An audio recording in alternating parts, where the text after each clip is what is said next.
BMG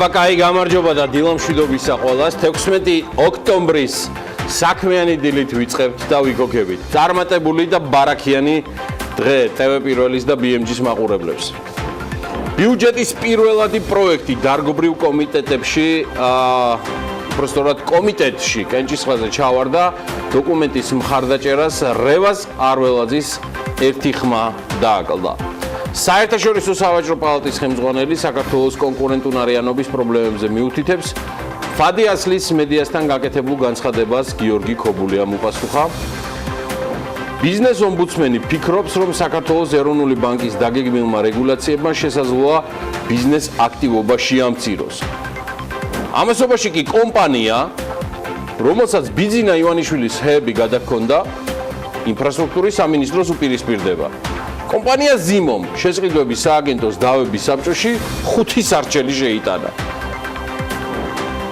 შინაგან საქმეთა სამინისტროს მომსახურების სააგენტო ავტომანქანების სანომრე ნიშნებისთვის ალუმინის ფირფიტების შესყიდვას ტენდერით და 10.200.000 ლარად გეგმავს. უწყება 2.500.000 ცალი ფირფიტა უნდა შეიძინოს. აბა ფირფიტები ჩქარა თვის ბოლოს საცალო ქსელში აგროლეინის ლურჯი მოცვი დაფასოებული სახით გაიყიდება.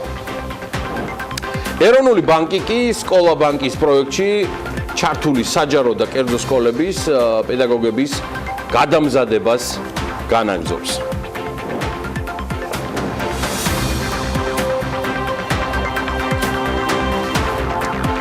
ამხანაგებელ საოცარი ამბავი მაქვს თქვენთვის. შეერთებულ შტატებში აუქციონზე რომანი კონტის 2 ბოთლი ღვინო საოცარ ფასად გაიყიდა. მათში გადახდილია 558.000 ერთში და მეორე ბოთლში 496.000 დოლარი. სოტბის აუქციონის სახლი ტვიტერზე გვაუწყებს რომ ამ გაყიდვამ, უпростоრად ყიდვამ, ყველა დროში და ყველა ზომის ღვინის გაყიდვის ფასაჯობა ასეთი რა მართლა არ გამიგია. საოცარი ამბავია $900,000 თითო ბოთლში და მე რა რომ ას გასული საუკუნის 1945 წლის ჩამოსხმა და თან რომან კონტის ბრენდია. ცხადია ეს არ მოხდება, მაგრამ ნეტავ იმის ჩიტი გამხადა $900,000 როგორ და როდის გადაყლურწავენ მყიდველები. მოგვიანებით კიდევ ერთი რეკორდი მოიხსნა. სოტბის მიხედვით ჩრდილოეთ ამერიკაში 1926 წლის მოსავლის მაკალანი ვისკიზეა საუბარი ამხანაგებო ვინც არ იცით. აბა თუ იცით რამდენად გაიყიდა? $853,000. $853,000. მასშტაბებს ჯერ ვერ ვეჯიბრებით, თუმცა ვინ იცის რა იქნება წლების შემდეგ. წინ ხომ არაფერი არ უდგას ისეთ უნარიან და ნიჭიერ ადამიანებს მაგალითად როგორც იაგო ბითარიშვილია. რომლის ბიოღვინო ჩარდახი ახალი ზელანდიის ბაზარზეც გაიყიდება. ღვინის პირველი პარტია ამ ქვეყანაში ნოემბერში გადაიტვირთება. იაგოს ღვინო 2003 წლიდან სოფელ ჩარდახში მამაპაპისეულ მარანში მზადდება და უკვე 11 საექსპორტო ბაზარზე გააქვს, მათ შორის იტალიაში, ინგლისში, ამერიკაში, იაპონიაში, სხვა ქვეყნებში. ბიოლოგიურად სუფთა ყურძენი საკუთარ ვენახში მოყავს, რომელიც იმავე სოფელში 2 ჰექტარ ტერიტორიაზე აქვს გაშენებული.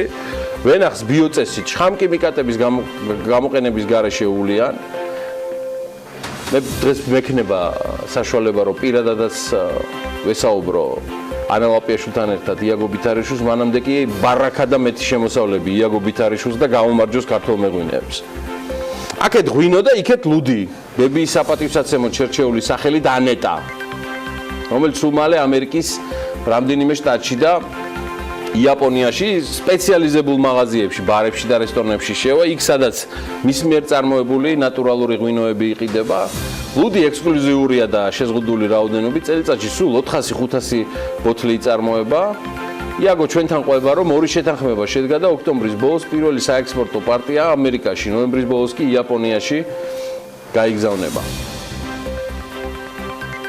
ჯერჯერობით ჩემს იაგოს იმდენი შემოსავალი არ აქვს, მაგრამ მილიარდის საქმეს ნამდვილად აკეთებს. ხო და საქართველოში კი მილიარდზე მეტი შემოსავალი მხოლოდ ორ კომპანიას აქვს. მილიონ ლარზე მეტი შემოსავალი კი 7000-ზე მეტ კომპანიას უფიქსირდება. ეს ოფიციალურად შემოსავლების სამსახურის ბოლო მონაცემებით წლიურად 1 მილიარდ ლარზე მეტი ერთობლივი შემოსავალი მიღებული აქვს ორ გადამხდელს. ცხადია, გადამხდელების ვინაობა კონფიდენციალურია და მას შემოსავლების სამსახური არ ასაჯაროებს. თუმცა ცნობილია, რომ აი მაგალითად BGO ჯგუფის ამჟამინდელი Georgia Capital და BOG შემოსავლები გასულ წელს მილიარდს გადასცა და მილიარდ 100 მილიონი ლარი შეადგინა. აი საქართველოს ნავთობისა და გაზის კორპორაცია 2023 წლისთვის უკვე შემოსავლის მილიარდ ლარამდე გაზრდას ელის პროგნოზით, რომელიც სხვათა შორის გალპენტაგარტმა ინვესტორებს წარუდგინა, მომდევნო 5 წელიწადში კორპორაციის შემოსავალი მილიარდ 340.000 ლარამდეც გაიზრდება. კორპორაციის ჯამური შემოსავალი 2017 წელს 671.9 მილიონი ლარი იყო, 2019 წელს ვარაუდობენ, რომ ეს შემოსავლები 716 მილიონ ლარამდე გაიზრდება. 2020 წელს 836, 2021 წელს 861, 2022-ს 987, ცოტა გაჭინთვას გვინდა და 2023 წელს უკვე მილიარდ ლარს გადასცდება. კორპორაციის შემოსავლების უდიდესი ნაწილი, საუბარია დაახლოებით 65%-ზე, ბუნებრივი აირის მიწოდებაზე მოდის. 2018 წლის პირველ ნახევარში მან 220 მილიონ ლარი შეადგინა, რაც წლიურად 43 მილიონ 400.000 შემცირებული მაჩვენებელია. შემოსავლის მოსალოდნელი ზრდის მიზეზებს შორის რამდენიმე დაგეგმილი პროექტი სახელდება, მათ შორის არის მიწისქვეშა გაზსაცავის პროექტი, ბიზნესის დივერსიფიკაცია, საქართველოს სტრატეგიული გეოგრაფიული მდებარეობა, ტანაპის პროექტი და მრავალი სხვა. ამჟამად კორპორაციის აქციათა 100% მეგობრებო საპარტნიორო ფონდის მფლობელობაშია, რომელიც თავის მხრივ გახსოვთ კიდეც, რომ სახელმწიფო საკუთრებაშია. კორპორაციას ნავთობისა და გაზის კორპორაციას მინიჭებული აქვს სარეიტინგო სააგენტო Fitch-ის მიერ BB- რეიტინგი, პროგნოზით პოზიტიური. შეგახსენებთ, რომ ნავთობისა და გაზის კორპორაციის გენერალური დირექტორი ბატონი თვალაბეიშვილი იგი თანამდებობას ტოვებს დატოვების პროცესში არის და მომდევნო კვირიდან საქართველოს სახელმწიფო ელექტროსისტემის მმართველთა საბჭოს თავმჯდომარის თანამდებობას დაიკავებს, რომელსაც ამ დრომდე სულხან ზუმბურიძე ხელმძღვანელობს. თუ ვინ უხელმძღვანელებს ნავთობისა და გაზის კორპორაციას, ამ დრომდე უცნობია. ეკონომიკისა და მდგრადი განვითარების სამინისტროს სამოქალაქო ავიაციის სააგენტოს მონაცემებსაც მინდა გადავხედოთ 9 თვის განმავლობაში. აეროპორტებმა ჯამში 3.920.771 მგზავრს მოემსახურენ. ეს თითქმის 23%-იანი მატება არის მგზავრთნაკადისა გასულ წელთან შედარებით, ხოლო 2016 წლის ანალოგიურ პერიოდთან შედარებით თითქმის 80%-იანი მატება არის. თბილისის საერთაშორისო აეროპორტი მარტო თბილისის საერთაშორისო აეროპორტი მოემსახურა 2.951.000 მგზავრს, აქ 21%-იანი მატებაა. ვიდრე გასული წლის უკაცრავად 9 თვის მონაცემებთან შედარებით, ხოლო რაც შეეხება გასული თვეების განმავლობაში ბათუმის საერთაშორისო აეროპორტის მგზავრთნაკადობას, აქ არის საუბარი, აი ეგერ ხედავთ გრაფიკზე 513.722, ქუთაისის საერთაშორისო აეროპორტმა 450.000 მგზავრის მომსახურება შეძლო და მგზავრთნაკადი აქ არის საუბარი ქუთაისში 39%-იანი ზრდა არის ჯამში, რაც გამოდის ქუთაისიდან და ეს გამოდის, რომ მგზავრი 125.740-ზე მეტი იყო გადაყვანილი 2017 წლის პირველ 9 თვის განმავლობაში, ვიდრე გასულ წელს. იმატა ზოგადად საჰაერო სივრცის გამოყენების მაჩვენებელმაც თითქმის 9%-ით. 2017 წლის 9 თვიან პერიოდში გადაფრენების რაოდენობა 109.000 იყო, მიმდინარე წლის თვეებში კი უკვე 117.000-ზე არის ასული. თითქმის 118.000-ზე ერთეული გადაფრენები. მაგრამ ეხლა უფრო მთავარი და შედარებით მათ შორის ახალის, როგორ არის საავიაციო ბაზარზე მოქმედი ავიაკომპანიების პროცენტული წილები გადანაწილებული. მოკლედ წლევანდელი პირველი 9 თვის მონაცემებით სამ ავიაკომპანიას, საუბარია Turkish Airlines-ზე, Georgian Airways-ზე და Wizz Air-ზე თითქმის თანაბარი 11%-იანი წილი უკავია საავიაციო ბაზარზე. სხვაობა სამი ავიაგადამზიდავის მიერ გადაყვანილი მგზავრობის რაოდენობებს შორის არის ძალიან უმნიშვნელო, აი აგერ ხედავთ. პირველი სამი ავიაკომპანია Turkish, Georgian Airways და Wizz Air. სად არის ჩემი ჯადოსნური პულტი, ეხლა ხო აი ვიზარდის ეფექტებით გავაკეთებდი სულ პრეზენტაციას. ავიაკომპანია Georgian Airways მოყვება უკვე Wizz Air და პრინციპში როგორც გითხარით უკვე ერთ დონეზე არიან. აი ამის შემდგომ უკვე მეოთხე ადგილზე მოდის Ural Airlines-ი, რომელსაც 219,245 მგზავრი ყავს გადაყვანილი და 6%-იანი წილი აქვს ბაზარზე და Fly Dubai, რომელიც 5 ეულს კრავს. იგი 203,073 მგზავრს მოემსახურა. დანარჩენი ავიაკომპანიებზე კი მთლიანი წილის 56% მოდის. ხო, მიმდინარე წლის სექტემბერში საქართველოს სახელმწიფო ვალზე მინდა გითხრათ, იგი 186 მილიონი ლარით გაიზარდა, დოლარში გამოსახული სახელმწიფო ვალი 28 მილიონით არის შემცირებული, მაგრამ სექტემბერში ლარის კურსის გაუფასურების გამო ლარში გამოსახულმა საგარეო ვალმა 106 მილიონიანი ზრდა ამოღწა. აგვისტოში საშინაო სახელმწიფო ვალი 80 მილიონი ლარით გაიზარდა. 30 სექტემბერს 2017 წლის საქართველოს სახელმწიფო ვალი 15 მილიარდ 900 მილიონი იყო, ხოლო წელს 30 სექტემბრის მდგომარეობით იგი მილიარდი ლარით, უხეშად მილიარდი ლარით მეტია, 17 მილიარდ 200 მილიონზეა საუბარი, აქედან საგარეო სახელმწიფო ვალი 13 მილიარდ 400.000-ია, უკაცრავად 400 მილიონია, 13 მილიარდ 400 მილიონია, ხოლო საშინაო სახელმწიფო ვალი 3 მილიარდ 800 მილიონია. საქართველოს საგარეო სახელმწიფო ვალის 72% მოდის საერთაშორისო ორგანიზაციებზე. მათ შორის რომ არ გახდეს ეს შემდგომ სალაპარაკო. აგერ არის ყველაფერი ასახული. ყველაზე მეტი ვალი საქართველოს აქვს მსოფლიო ბანკის მიმართ. და ეს არის დაახლოებით 5 მილიარდი ლარი, 4 მილიარდ 900 მილიონი. ქვეყნების მიხედვით საქართველოს ყველაზე დიდი ვალი გერმანიის აქვს 724 მილიონი ლარი. მე მგონი ის ნახატი არ იქნებოდა მერკელისთვის საკმარისი. რაღაცა უფრო ისეთი უნდა გვეჩუქა, რომ ჩამოეწერა ეს ვალები მთლიანად. მერე მოდის იაპონია 553 მილიონი ლარით. საქართველოს სახელმწიფო ვალი მთლიანი შიდა პროდუქტის მიმართ დაახლოებით 53%-ზეა და 2017 წლის ბოლოს აღნიშნული მაჩვენებელი GDP-სთან მიმართებაში 44.7%-ია. შეგახსენებთ, რომ 2012 წლის ბოლოს აღნიშნული მაჩვენებელი 32.6% იყო.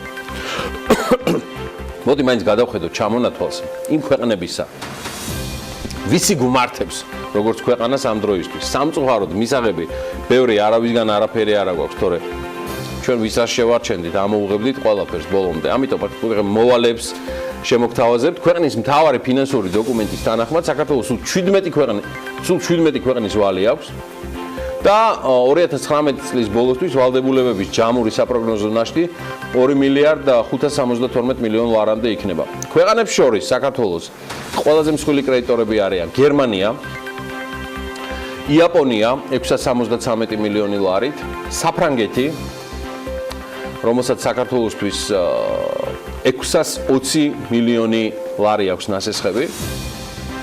კრედიტორებს შორის არის რუსეთიც, საქართველოს ჩრდილოელი მეზობლის მიმართ 135 მილიონი ლარი ვალი აქვს, აი აგერ არის ჩამონათვალი.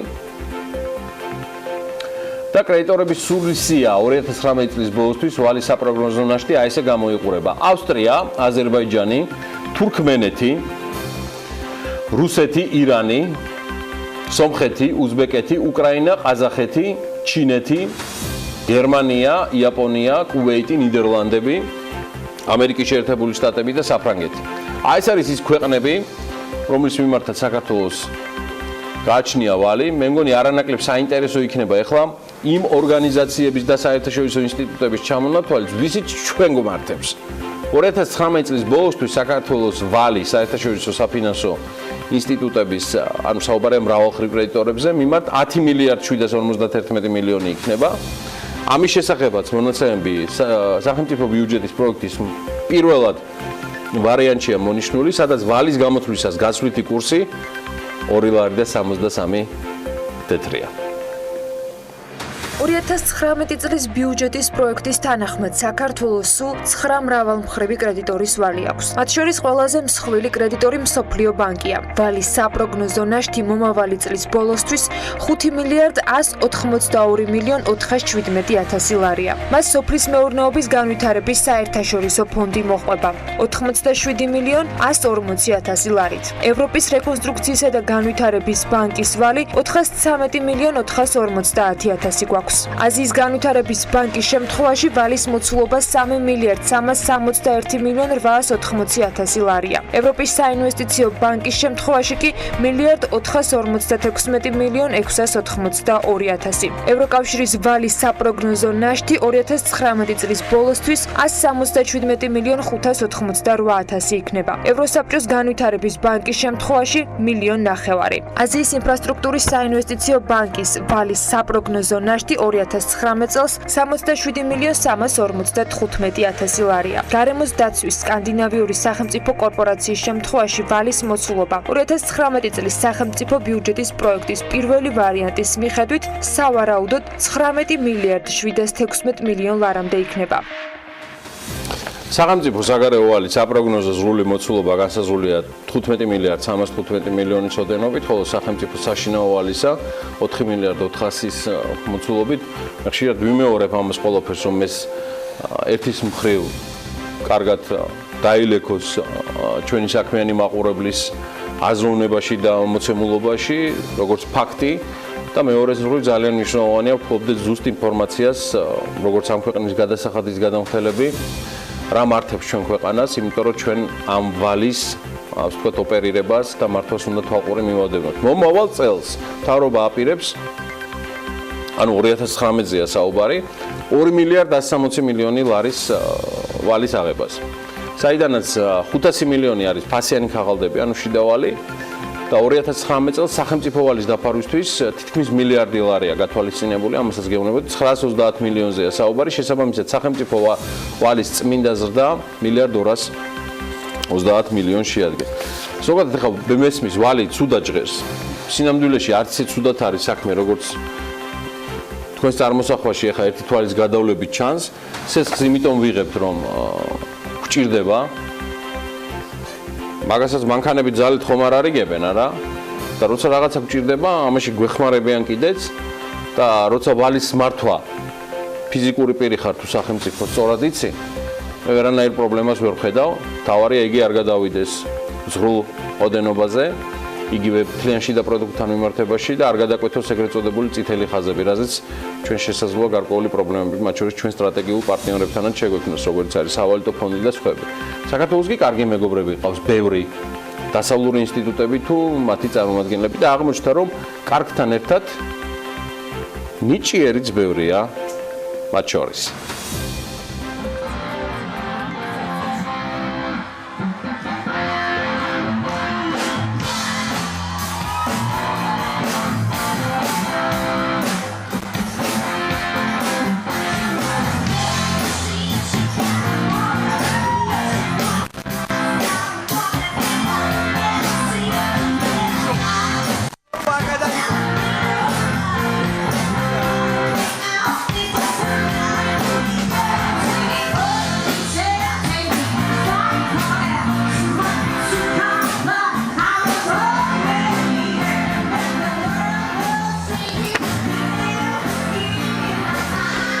დიახ, ეს ევროკავშირის ელჩი კარლ ჰარცელია, რომელიც დრამზე უკრავს ნათია თოდუასა და ვაკის პარკთან, ჯგუფ ვაკის პარკთან ერთად ბათუმში გამართულ ევროპის დღეზე.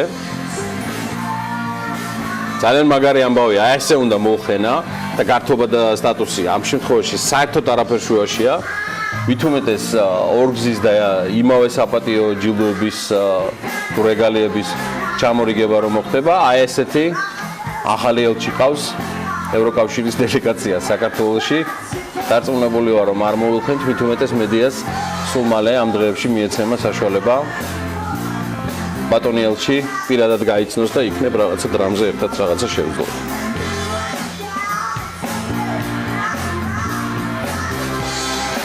ამასობაში ბათუმიდან შორს არ წავიდეთ, იქვე ოზურგეთის მუნიციპალიტეტის მერიამ ბატონ ანზორ ერქომაიშვილს ალგეთობაზე საპატიო მოქალაქის სტატუსი მიანიჭა. ეს არის გადასარევი ამბავი. ბატონი ანზორისთვის ეს სტატუსი კი არა, საერთოდ არაფერი არ უნდა ენანებოდეს ამ ქვეყანას. ოღონდ აქ ერთი ამბავია. ანზორ ერქომაიშვილს იმავე ოზურგეთში, იმავე ალგეთობაზე, ოღონდ 2014 წელს საპატიო მოქალაქის სტატუსი უკვე მიანიჭეს. და ეს იყო 2014 წელს. აგერ ბატონო შესაბამისი არქივიც არსებობს. წლევანდელ ოზურგეთობაზე 6 ადამიანი: მერაბ ბერძენიშვილი, ანზორ ერქომაიშვილი, ეთერ ქადეიშვილი, არსენ კეჭაყმაძე, ლიანა შეწირული და თემურ ჯახვა გახდა ამ საპატიო ჯილდოს მფლობელი. სეშანიშნავი ექსეული წელს სრულად არ გამომეორებიათ. ორგზის საპატიო მოქალაქეობა მხოლოდ ბატონ ანზორ ერქომაიშვილს ერგო. შეიძლება გამორჩეს და დაავიწყდეს ადამიანს ამბავი. თან ახლა მოქმედი 4 წლის წინ ამ თავმდებობაზე სულაც არ ყოფილა.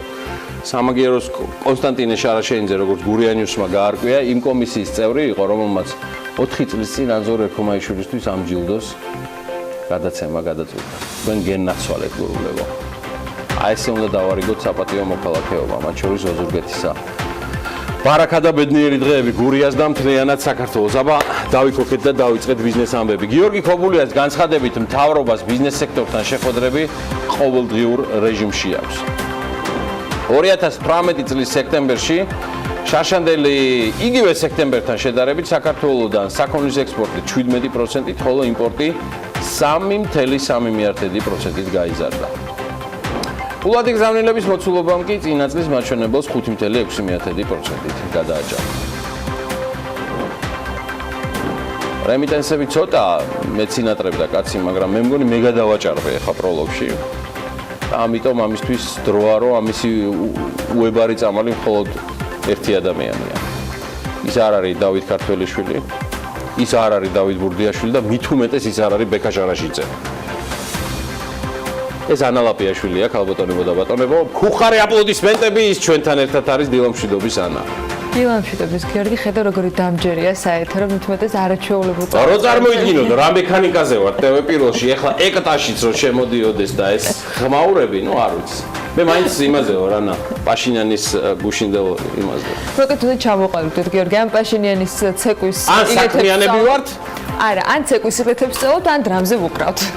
კარგი. მეგონი გავკაჩავთ ორთავეს. არც ეგ არის გამორიცხული, ყველაფერი შესაძლებელია. მით უმეტეს ასე საქმიანი დილის ეთერში და მით უმეტეს იმ ფონზე, რომ წინ გველოდება ახლა ბიზნესის სახლები და თან ძალიან საინტერესო. მოკლედ, რამდენიმე წუთში ვიქნებით ეთერში.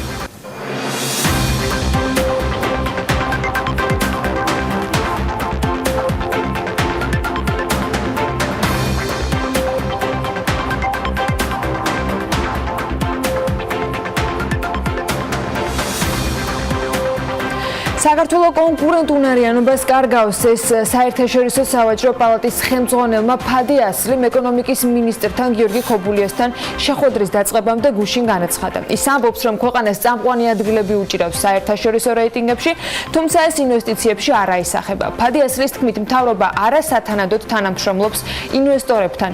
საერთაშორისო სავაჭრო პალატის ხელმძღვანელი გუშინ ეკონომიკის მინისტრის პასუხის ადრესატიც გახდა. გიორგი ქობულიამ თქვა, რომ მთავრობა ინვესტორებთან შეხვედრები ყოველდღიურ რეჟიმში აქვს. ქვეყანაში ზოგიერთი მიმართულება კარგად ვითარდება, ზოგიერთი პირიქით. არსებობს ფუნდამენტური პრობლემები, რომლებსაც ყურადღება უნდა მიექცეს.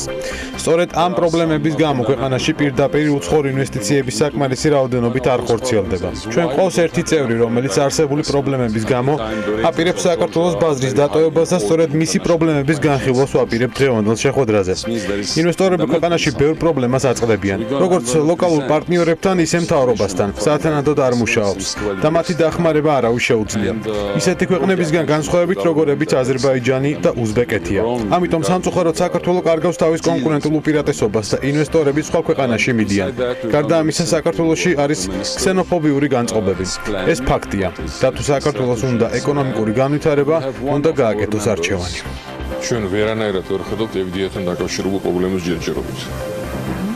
ყველანაირი ინვესტორი დღესაც ხვდებოდი ინვესტორებს ჩემთან ოფისში. დღეს შევხვდით სამ კომპანიას, იტალიიდან მოსული ადამიანები, ქართული ინვესტორები. ვერც ერთი მათგანი ვერ მეუბნება, რომ რაიმე დაბრძოლებას ხედავს დღეს საქართველოში შემოსვლის. საქართველოს სტატისტიკის ეროვნული სამსახურის წინასწარი მონაცემებით 2018 წლის სექტემბერში წინა წელთან შედარებით საქართველოდან საქონლის ექსპორტი 17%, ანუ 44 მილიონი დოლარით, ხოლო იმპორტი 3.3%-ით 23 მილიონი დოლარით გაიზარდა. 2018 წლის სექტემბერშივე საქართველოს საქონლის ექსპორტმა ჯამში 302 მილიონი დოლარი, ხოლო იმპორტმა 711 მილიონი დოლარი შეადგინა. უარყოფითი სავაჭრო ბალანსი 410 მილიონი დოლარია, რაც 2017 წლის სექტემბრის უარყოფით ბალანსზე 21 მილიონი დოლარით ნაკლებია. 9 თვის ჯამში 2018 წლის იანვარ-სექტემბერში ექსპორტი 26%-ით, ხოლო იმპორტი 19%-ით გაიზარდა. სავაჭრო დეფიციტი კი 15%-ით არის გაზრდილი. აგვისტოს საგარეო ვაჭრობის დეტალური მაჩვენებლები ჯამში 19 ოქტომბერს გვეცოდინება. 2018 წლის სექტემბერშივე ქვეყანაში შემოსული ფულადი გზავნილების ნაკადების მოცულობამ 131 მილიონ 300.000 დოლარი შეადგინა, ეს კი 5.6%-ით მეტია წინა წლის ამავე თვის მონაცემთან შედარებით. უცხოეთიდან საქართველოში ფულადი გზავნილების 92.9%, 16 უმსხვილეს დონორ ქვეყანაზე მოდის, საიდანაც ასეთი გზავნილების მოცულობა ამ სექტემბერში მილიონ ამერიკულ დოლარს გადააჭარბა. იმავე 16 ქვეყანაზე გასული წლის სექტემბერში მთელი ფულადი გზავნილების 93% მოდიოდა. ქვეყანაში საარსებო მინიმუმი შემცირდა. სექტემბერში საშუალო ოჯახის საარსებო მინიმუმი 285 ლარი და 40 თეთრია, რაც წინა თვის მაჩვენებელზე 2 ლარით და 20 თეთრით ნაკლებია. ეს 2018 წელს დაფიქსირებული ყველაზე დაბალი საარსებო მინიმუმია. ყველაზე მაღალი კი მაისში იყო, ის 298 ლარსა და 20 თეთრს შეადგენდა. სექტემბერში საბალანსო ელექტროენერგიის 59% საქართველოს იმპორტით შეივსო. ესკოს მონაცემებით გასულ თვეში ესკოს მეშვეობით შესყიდულმა საბალანსო ელექტროენერგიის რაოდენობამ 238 მილიონ 7.008 კილოვატ-საათი შეადგინა, რაც ამ თვეში ქსელში მთლიანი მიწოდების 24%-ია. საბალანსო ელექტროენერგიის ღირებულება კი ამ შემთხვევაში 27.9 მილიონი ლარია. საბალანსო ელექტროენერგიის მთლიან მოცულობაში ჰიდროელექტროსადგურის წილი 17% იყო, თბოელექტროსადგურის 1, ქარის ელექტროსადგურების 3 და იმპორტის 59%. იმპორტი ძირითადად რუსეთიდან განხორციელდა.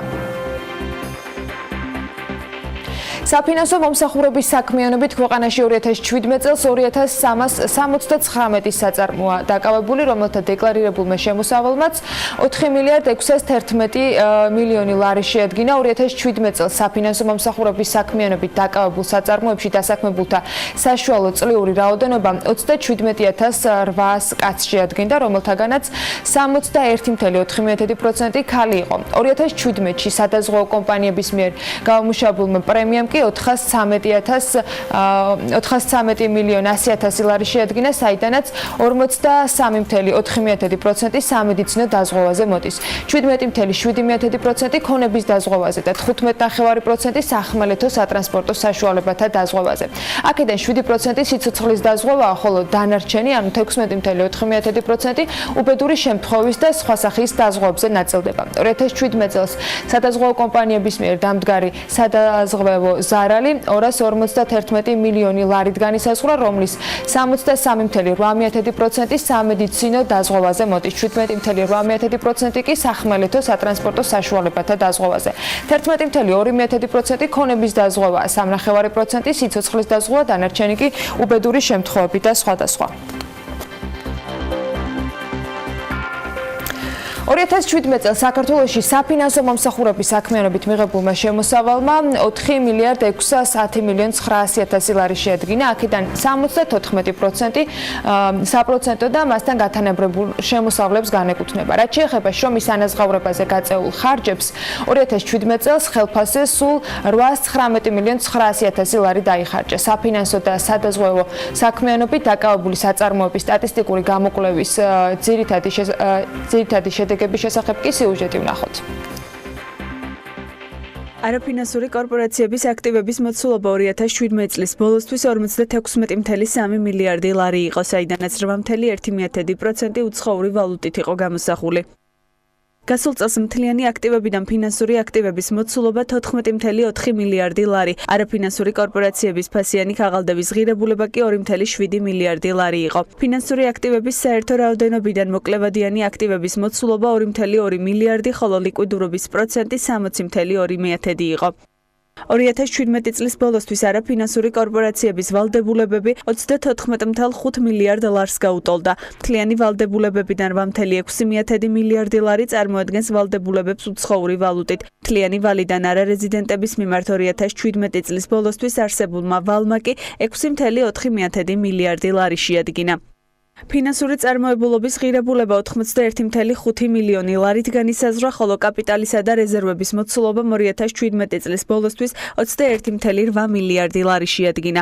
არაფინანსური კორპორაციების მიერ 2017 წელს გაწეული საპროცენტო ხარჯები 1.5 მილიარდ ლარს შეადგენდა, ხოლო მთლიანმა შემოსავალმა 6 მილიარდ ლარს გადააჭარბა. კატარს კი ქართული თაფლის იმპორტი სურს. საქართველოდან ცოცხალი ცხვრის ხორცის, ჭირის, თაფლის, ხილბოსნეულის ექსპორტის გამარტივება მოჰამედ ბინ აბდულა ალ რუმაიხის და ლევან დავითაშვილის შეხვედრის ერთ-ერთი მთავარი თემა გახდა. გარემოსა და სოფლის მეურნეობის მინისტრმა კატარელ კოლეგას, რომლის პირველი ვიზიტით საქართველოში შედგა, ქვეყნის საინვესტიციო პოტენციალი პირადად გააცნო. კატარის განვითარების და გარემოსდაცვის მინისტრმა კოლეგა ბიზნეს წრეების წარმომადგენლებთან ერთად კატარის რესპუბლიკაში 2019 წლის მარტში გმელ გამოფენაზეც მიიწვია. თელავში ყოფილი ინტურისტის შენობის დემონტაჟი მიმდინარეობს. ერთ-ერთი სამშენებლო კომპანიის ინფორმაციით, თელავის სავიზიტო ბარათად ქცეულ ნაგებობას არ აფეთქებენ და მას ხელით დაანგრევენ. სპეციალისტების შეფასებით 12 სართულიანი შენობა სეისმურად მდგრადი არ არის. კახეთის ნიუსის ინფორმაციით, უფუნქციო დარჩენილი ინტურისტის ადგილას 5 სართულიანი სასტუმროს აშენება იგეგმება. პროექტის მიხედვით კი ახალ სასტუმროში 130 ნომერი განთავსდება. ამასთან დაცული იქნება სასტუმროს შენობის ქვეშ არსებული კულტურული მემკვიდრეობის ძეგლის სტატუსის მქონე ვახვახიშვილების მე-18 საუკუნის მარანი. ახალი სასტუმროს მშენებლობისათვის კი 10-13 მილიონი დოლარის ინვესტიციის განხორციელებაა დაგეგმილი. რუსთავში უფუნქციო დარჩენილი რკინიგზის სადგურის შენობის დემონტაჟი მიმდინარეობს. ობიექტს ახლო მომავალში სავარაუდოდ რკინიგზის სადგურის ფუნქცია აღარ ექნება. ინფორუსთავი იმ მუშებსაც გაესაუბრა, რომლებიც შენობის დემონტაჟს ახორციელებენ და მათი ინფორმაციით რკინიგზის სადგურის ყოფილ შენობაში რესტორანი უნდა განთავსდეს. შენობა წლებია საქართველოს რკინიგზის საკუთრებაშია და გავრცელებული ინფორმაციით ობიექტი ინდოელმა ინვესტორმა შეიძინა. ყვარელში კი UEFA-ს მეორე კატეგორიის საფეხბურთო სტადიონის მშენებლობაა დაგეგმილი. საპროექტო დოკუმენტაციის მომზადების მიზნით ტენდერი გამოცხადდა, რისთვისაც 180,000 ლარია გათვალისწინებული. ამ დოკუმენტაციის მომზადების შემდეგ გაირკვევა, რა დაჯდება 200 კაცზე გათვლილი დახურულ ტრიბუნიანი სტადიონის მშენებლობა, რომელსაც მუნიციპალური განვითარების ფონდი დააფინანსებს. ობიექტი გასული საუკუნის 80-იან წლებში დაწყებული და დაუსრულებელი სპორტული კომპლექსის ტერიტორიაზე უნდა აშენდეს. UEFA-ს წესების მიხედვით მეორე კატეგორიის სტადიონზე ნებადართული იქნება ეროვნული ჩემპიონატის, ევროლიგის, პლეი-ოფისა და ჩემპიონთა ლიგის პირველი და მეორე ეტაპის მატჩების, ასევე ეროვნული ნაკრების ამხანაგური და ყველა ახალგაზრდული ნაკრებების ოფიციალური მატჩების ჩატარება. აი ეს ბიზნეს სიახლეების პირველი ნაწილი ქონდა საქმიანი დილის დღევანდელ ეთერში, წინ ახლა სავალუტო მიმოხილვა გველოდება.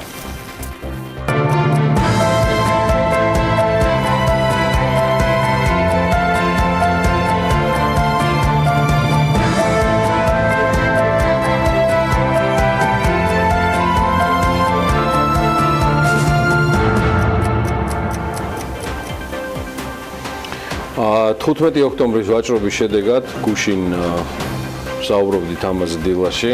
ახლა ჩვენ ნუ დაგვწყობთ ამის მაგივრად, ჩვენ რა შუაში ვართ, უბრალოდ პროგნოზი გამართლა. დოლარი გამყარდა, თითქმის 3 თეთრით გაძვირდა.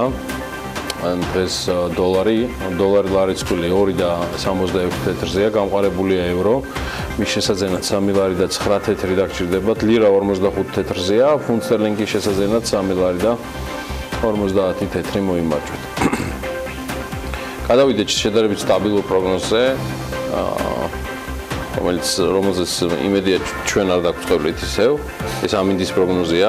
გარემოს ეროვნული სააგენტო მოგვაწოდა დღევანდელი ინფორმაციად და მას ჩვენ საარჩევნებრივ პარტნიორებთან ერთად ანა ლაპიაშვილი გაგაცნობთ. ამინდის პროგნოზის სპონსორია SEU Development.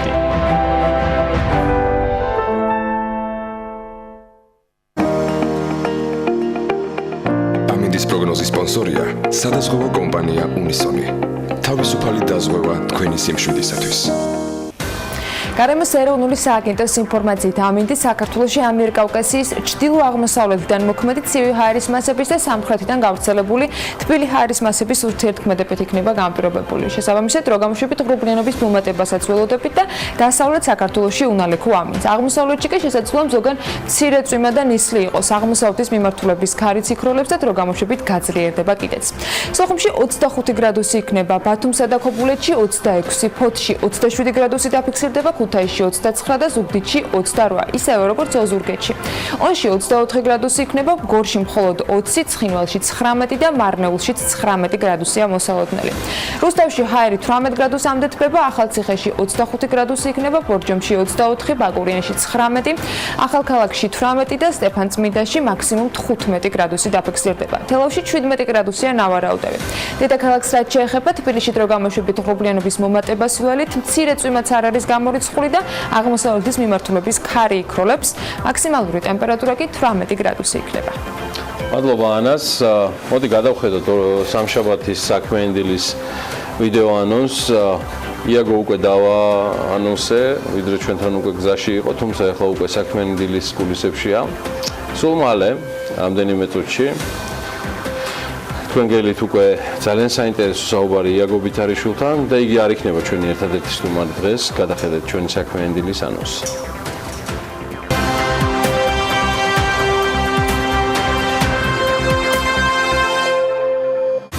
16 ოქტომბერს დილას საქმიანად იწყებენ იაგო ბიტარიშვილი, გოგა მელიქიძე, რევაზ ბაშაკიძე, მარიამ მეკოკიშვილი, ნინი ლონგურაშვილი და მამუკა ჟღენტი.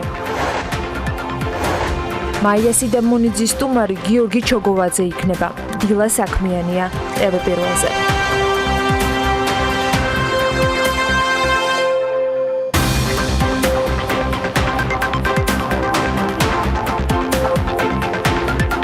იაგო ბითარიშვილის ბიოღვინო კიდევ ერთ ქვეყანას იპყრობს. ჩარდახი ახალი ზელანდიის ბაზარზე უნდა გაიყიდოს. მამა-პაპისეულ მარანში დამზადებული ღვინო ამ დროისთვის 11 საექსპორტო ბაზარზე იყიდება, მათ შორის იტალიაში, ინგლისში, ამერიკაში და იაპონიაში. ასე შემოიარა და მოიკიდა 11 ქვეყანაში 2 ჰექტარზე გაშენებული ვენახიდან ქართული ქვევრის ღვინო. ფეხი, ცხელიც და აი ყველაფერი. იაგოს ანგარიშზე ახლა უკვე ლუდის არის, თუმცა ამაზეც და სხვა დანარჩენზეც თავად იაგო ბითარიშვილი მოგვიყვება. ქალბატონებო და ბატონებო, იაგოს ღვინოს დამფუძნებელი იაგო ბითარიშვილია ჩვენი სტუმარი. დილა მშვიდობის. ყოველთვის მიხარია ჩვენთან ერთად რომ ხართ.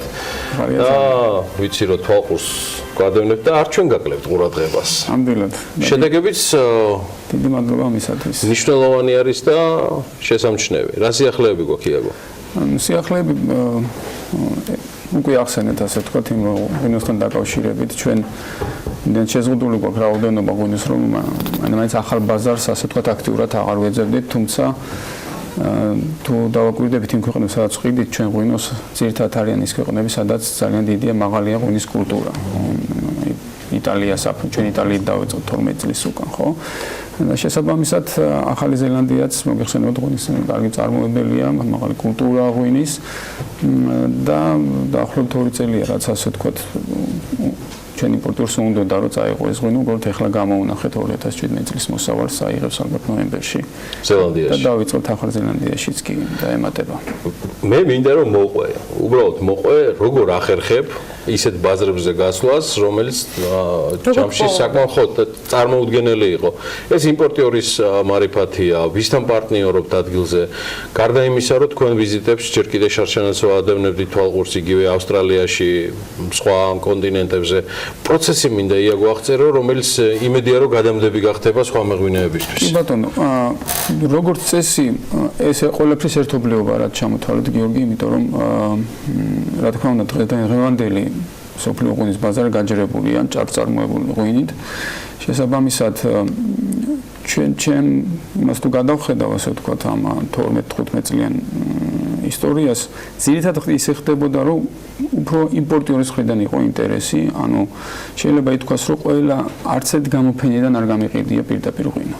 შეიძლება გამოფენაზე გამეცნო ვინმე იმპორტიორი, მაგრამ ის აუცილებლად ჩამოდიოდა საქართველოში, იმიტომ რომ ეს არის ცოტა ნიშური პროდუქცია, ბუნებრივი ნატურალური ღვინოზეა საუბარი და იმან ადგილზე უნდა ნახოს ვენახიც, მარანიც, როგორ მუშაობ, რა პრინციპები გაქვს, უფრო ახლოს გაგიცნოს და მხოლოდ ამის შემდეგ ხდება შეთანხმება. ასეთივე იყო ეს ბოლო ახალ ზელანდიასთანაც დაკავშირებით, ავსტრალიაში გავიცანეთ 2 წლის წინ. თუმცა მანამდეც უკვე ჰქონდა კონტაქტი საქართველოსთან ამ ადამიანს და შარშან იყო საქართველოში ჩამოსული და პირადად წუნობდა ჩვენ მარანს. და ალბათ უფრო ეს ყველაზე გავრცელებული ფორმაა ამ პროდუქტთან დაკავშირებით, რომელიც ურთიერთობა ძალიან ბევრს ნიშნავს. ეს არის იმპორტიორი, რომელიც თქვენი ღვინით დაკავებულია სხვადასხვა ქვეყნებში. იაგო, თუ ეს ახალი გაცნობობა იყო? ჩვენ როგორც წესი ყველა ქვეყანაში სხვადასხვა იმპორტიორები. იმ ქვეყანაში. მაგრამ პირობა გაქვს, რომ გაიცნობ მას, ჩამოდი ნახე წარმოება და მერე მოხდა შეთანხმება. და არა ადგილზე არ შეიძლება ითქვას, რომ ორივეს გვაქვს ეს პირობა, იმიტომ რომ მასაც უჭირს მხოლოდ გამოფენიდან სრული ინფორმაციის აღება და მასაც უნდა რომ უფრო ახლოს გაგიცნოს და როგორ მუშაობ და ასე შემდეგ. შენ ახსენე რომ გამოინახა ის ნაწილი, რომელიც შეიძლება ახალ ზელანდიაში გაიგზავნოს, ანუ გაიზარდა წარმოება თუ რაღაცის ჩანაცვლება ხდება. არა, წარმოება დიდათ არ გაზრდილა, ახლა ჩვენ წელიწადს გააჩნია, მოსავალს გააჩნია, იმის მიხედვით ცოტა მეტნაკლებად ხან ცოტა გვაქვს, ხან ცოტათი მეტი გვაქვს, მაგრამ ჩვენ ესევე ვიყავით ამ წლის განმავლობაში ყველგან, წლების განმავლობაში, ანუ ჩვენ თუ რომელიღაცა ქვეყანას გაუგზავნებდით რაღაც საკმაო რაოდენობით წელს, აი მაგალითად ამერიკის შეერთებულ შტატებში შარშან ძალიან ცოტა გავაგზავნით და წელს უფრო მეც ვაგზავნით, იმიტომ რომ ის არ უნდა ზღაუროთ დანაკლისი რაც შარშან ქონდა.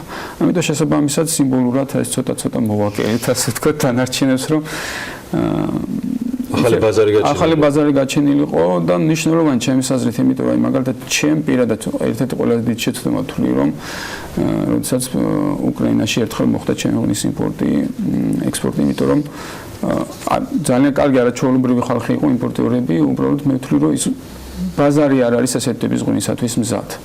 და აი ესეთი ბაზრები, რომლებიც საკმაოდ კარგად ესმით და არ ჭირდება, ასე ვთქვათ, იქ დამატებითი, ასე ვთქვათ, ძალის ხმა მისაც რომ გააგებინო რა ტიპის ღვინოა, გაცილებით უფრო კომფორტულია. წელს როგორი მოსავალი იყო?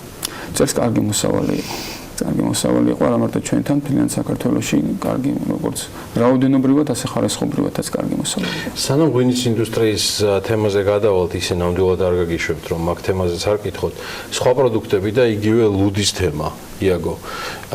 ლუდიც ოჯახურ სენტიმენტებს ებმის პირდაპირ, ისიც ლიმიტირებული წარმოების არის, სულ თუ არ ვშთები 500 ბოთლზეა, კი ბატონო. ისიც ექსპორტზე ორიენტირებული, მოკლედ ემდენი ისიც არის, რომ, მაგრამ არის არაჩვეულებრივი ანეტა, რომელსაც ახლა თქვენ ეთერში უყურებთ და ესეც იაგო ბითარიშვილის ნახელავია. დიახ, ანუ რატო სხვადასხვა თქვენთან დაანონსდა, ასე ვთქვათ, მანამანჯგალაძის გადაცემაში ეს ჩემი ლუდის წარმოება და რატო გადავწყვიტეთ ზოგადად რამდენიმე мотиваცია იყო ჩემთვის ლუდის წარმოების. პირველი ეს რა თქმა უნდა ოჯახური ტრადიცია, მაგრამ არ იყო ეს მაინც გადამწყვეტი. მეორე, ჩვენ როგორც ნატურალური ბუნებრივი ღვინის წარმოებლები, ჩვენ გვიყვარს ყველაფერი ბუნებრივი. სასმელიც, საჭმელიც და ყველაფერი, ასე ვთქვათ, ესეთი ფილოსოფიის მიმდევრები. შესაბამისად ის ლუდი, რომელიც არა მარტო ჩვენთან ტრადიციულად იწარმოებოდა, იყო აბსოლუტურად ბუნებრივი. მე რაღაც ხშირად მიწევს ხოლმე სიარული ასე თქვა სხვა ქვეყნებში და იქაც არის ძალიან ბევრი ბუნებრივი ლუდი, მაგრამ არ შევხედრი ვარ ისეთ ლუდს არსად, არა მარტო ჩვენთან იქაც კი, რომელიც იწარმოება ისე როგორც ჩვენთან წინაპრები აწარმოებენ, ანუ ყველაფერს აკეთებდნენ სახლში, ალაოსაც სახლში ამზადებდნენ ჩვენები. ხო? ჩვენთან ახლა ქართული ხორბლისგან და ქერისგან ხდება ალაოს დამზადება. ისინიც კი ყველაზე high class და top class-ში რომ შედიან ლუდის წარმოებლები, ბუნებრივი ლუდის წარმოებლები, ისინიც კი ყიდულობენ ალაოს. არა, ცუდი ამაში არაფერი არ არის, უბრალოდ მე მინდოდა ახალი, ასე ვთქვათ, ის შეგვექმნა, რომელიც უკვე იყო ჩვენთან. შესაბამისად, რა თქმა უნდა, ეს ძალიან რთულია, ძალიან შრომატებადი, იმიტომ რომ იქნება ბევრი. ხო, ამავე დროს მინდოდა შემექმნა პრეცედენტი იმისა, რომ ეს გადამდები ყოფილიყო, იმიტომ რომ მე ვთვლი, რომ კიდევ ძალიან ბევრი ესეთ ბუნებრივი ლუდი უნდა გაჩნდეს ცალკე ლუდის ბარებით თბილისში. სახელობითი, ხო, ან ბუნებრივი, აი ნატურალური კრაფტ ლუდებს რო ეძახიან, უფრო გასაგებად რო ვთქვა, თუმცა ამ ბოლო დროს ეს კრაფტ ლუდიც ცოტა ისეთი გახდა, ცოტა ინდუსტრიალიზაციისკენ წავიდა, მე თუ მკითხავ, მაგრამ აი ესეთ დავარქვათ, აი ესეთი ტრადიციული ლუდიო, ჩვენთვის ტრადიციული. აი ამ მithumetes ამ ხედვის ფონზე რატო გადაწყდა, რომ ეს ლუდიც მithumetes ასეთი მცირე წარმოებით ყოფილიყო საექსპორტო და ანუ თავიდანვე ამაზე როგორ იყო გათვლა და ვინ ინტერესდება ლუდით, ვინ არიან თქვენ შემთხვევაში მთავარი მყიდველები? ვინაიდან ყველაფერი თუნდაც ის შეზღუდული რაოდენობა გაცილებით უფრო კომფორტულად მუშაობს იგივე ექსპორტის თვალსაზრისითაც, იმიტომ რომ აქედან მაგალითად უკვე იყო შეკვეთები თბილისიდან, მაგრამ მე უბრალოდ დარწმუნებული ვარ, რომ ის 400-500 ბოთლი თუნდაც ერთ-ერთ გარსაც არ ეყოფა და არც რესტორანს წლის განმავლობაში. მაშინ, როდესაც შემიძლია ამ 400-500 ბოთლით რამდენიმე ქვეყანაში გავაგზავნოთ ექსპორტზე და არ ვიცი ახლა აქამდე მომხდარა თუ არა, მაგრამ ყოველ შემთხვევაში ესეთ ბუნებრივი ლუდის ექსპორტი საქართველოდან ჯერ მომხდარა და ესაც ერთ-ერთი კარგი ნაბიჯი იქნება, იმიტომ რომ მაგალითად ჩემს ამ მეგობარმა უკვე დაიწყო ესეთ ლუდის წარმოება. აკვა. შეიძლება ითქვას, ხო, ანიშნულობა. ყოველ შემთხვევაში დაიწყო, ესე თქვა, ეს მოძრაობა ძალიან აქტიურად და მე მგონი რამოდენიმე წელიწადში ძალიან ბევრი ესეთი პროდუქტი, კარგი პროდუქტი გაჩნდება საქართველოში. იდეოლოგიის ფონზე მივხვდი, რომ არაპირებთ იყიდოთ ამ შემთხვევაში ის მასალა, რითიც ლუდს ამზადებთ, მაგრამ გაფართოების გეგმები ან წარმოების გაზრდის გეგმები როგორ გამოიყურება ამ შემთხვევაში? შევხედოთ სიტუაციას, იმიტომ რომ ჩვენ ალბათ მაინც ლიმიტირებულ წარმოებად დარჩება ლუდი, იმიტომ რომ ვინაიდან ეს ყველაფერი სახლში მზადდება და ძალიან ბევრ შრომას და დროს მოითხოვს. შესაბამისად ჩამოსხმაც თქვენია? კი, ჩამოსხმაც ჩვენ ვაკეთებთ ჩამოსხმას, ესაც განსხვავებული ბოთლში იქნება, შამპანურის ბოთლში იქნება 75 ლიტრიანში. შესაბამისად ბუნებრივი დუღილი მოხდება შეგნით, რომ ეს ბუნებრივი გაზი წარმოიქმნას, არახელოვნური. ან თავიდან ბოლომდე მთლიანად არის ასე ვთქვათ ბუნებრივ პროცესებზე დამყარებული პროდუქტი. კარგი. სხვა პროდუქტებს ხომ არ უყრით კიდე საფუძველს, რომელმაც შეიძლება რაღაცა ფერხული გააკეთოს. მესმის ახლა შემოიაგო მანანა არა ვარ სამწუხაროდ მანჯგალაძე რომ ეს ყველაფერი ესე საოცარი ექსკლუზივები გათქვა როგორც ანეტას შემთხვევაში იყო, მაგრამ ეს ერთი არას დაასტაბილურეთ უკვე ეს მიმართულებები და რა გეგმებია? სიმართლე გითხრათ, აი ლუდის შემთხვევაში უკვე 4 წელი ვფიქრობდით ამ 4 წლის წინ პირველად მოვხარშეთ სასტილი ლუდი და მას მერე ასე ვთქვათ ძალიან ჩვენ იმპორტერებსაც რომ მოეწონათ მეგობრებსაც იმის მერე ვფიქრობდით, აი 4 წელი დაგჭირდა რომ გადაგვეწყვიტა დაგვეწყო თუ არა, იმიტომ რომ მიუხედავად იმისა, რომ ძალიან პატარა წარმოება გვაქვს ღვინის, ძალიან დიდ და შრომატევადი საქმიანობა, ამიტომ არ გვინდოდა დარწმუნებული ყოფილიყავით, რომ შევძლებდით ორივეს. შესაბამისად, ჯერჯერობით რამე ახალი პროდუქციის დამატებას არ ვაპირებთ, გვინდა რომ ეს მიმართულებებიც მიუხედავად იმისა, რომ განვითარდეს, განვითარებას ვეძახი მე არა გაფართოებას, არამედ განვითარებას, თუნდაც ახალი ბაზრები, მაგალითად ლუდის შემთხვევაში არის კიდე ამის საშუალება, ხო? ღვინის შემთხვევაში უფრო მეტი მუშაობა ხარისხზე და უფრო მეტი საინტერესო ადგილებში საზღვარგარეთ შეტანა ღვინის და ასე შემდეგ. ერთი კითხვაც მიუხედავად მართლა ბარაქიანი მოსავლისა 2018 წელს ღვინის ინდუსტრიაში რა გამოწვევებს ხედავ ის რაც რჩება, რაც მნიშვნელოვანია რომ იყოს არ მიყვარს ხოლმე გლეხების თქმა ფერმერებისთვის. მე მგონი ყველაზე მთავარი გამოწვევაა რომ გლეხები დროზე ფერმერები გახდნენ ერთ-ერთი მაგრამ ხომ არ არის პრობლემა უკვე ნელ-ნელა ხო არ იწევს ისეთ თემაზე, როგორც არის ხარისხი. ანუ ბევრი თემა წამოვიდა იმ ზრდასთან ერთად ამ ინდუსტრიის, რაც თამდევი არის და რაიმეზე ხომ არ გსურს რომ კომენტარი გააკეთო. ერთი მხრივ მე მახარებს ის რომ ტენდენცია მიდის რომ ძალიან ბევრი ახალი მარანი ჩდება და ეს არის განვითარების ერთ-ერთი კარგი გზა. მე მოხარული ვიქნები და დარწმუნებული ვარ რომ დაახლოებით 5 წელიწადში განსხვავებული რეგიონები გვექნება, ბევრად საინტერესო რეგიონები, იგივე გურია თუ სამცხე-ჯავახეთი და სხვადასხვა. მაგრამ ამავე დროს ასე ვთქვათ, მაშინებს ის ფაქტორიც, ის სტატისტიკაც, რაც გვაქვს, მიუხედავად იმისა, რომ გაიზარდა გაყიდვები და ექსპორტი, თუ დავაკვირდებით ჩვენთვის სასურველ ბაზრებზე, იგივე დასავლეთის ბაზრები, სულ 11% შეადგენს ამ გაყიდვებიდან. ამ ძირითადად არის მაინც ისეთი ბაზრები, როგორც არის ჩინეთი, რუსეთი, პოსტსაბჭოთა სივრცე. რა თქმა უნდა, გაყიდვისთვის და ეკონომიკისთვის ეს სულაც არ არის ცუდი, მაგრამ მომავალი განვითარებისათვის, უფრო სტაბილურობისათვის, ჩვენ გვაქვს ამის ცუდი გამოცდილებებიც. მე მგონია, რომ ეს 11% ცოტა უნდა ავწიოთ იმ დასავლეთის ბაზარზე, რომ უფრო მყარად მოვიკიდოთ ფეხი, იმიტომ რომ მე ესე ვუყურებ, რომ თუ კი მყარად მოვიყოთ კიდევ ფეხს, დანარჩენ ბაზრებზე უფრო ადვილი იქნება ამის გაყიდვა, კიდევ უფრო ადვილი იქნება. ამიტომ რა თქმა უნდა, რთულია, შრომატევადია, მაგრამ მეტი დივერსიფიცირება და მეტი ახალი სტაბილური.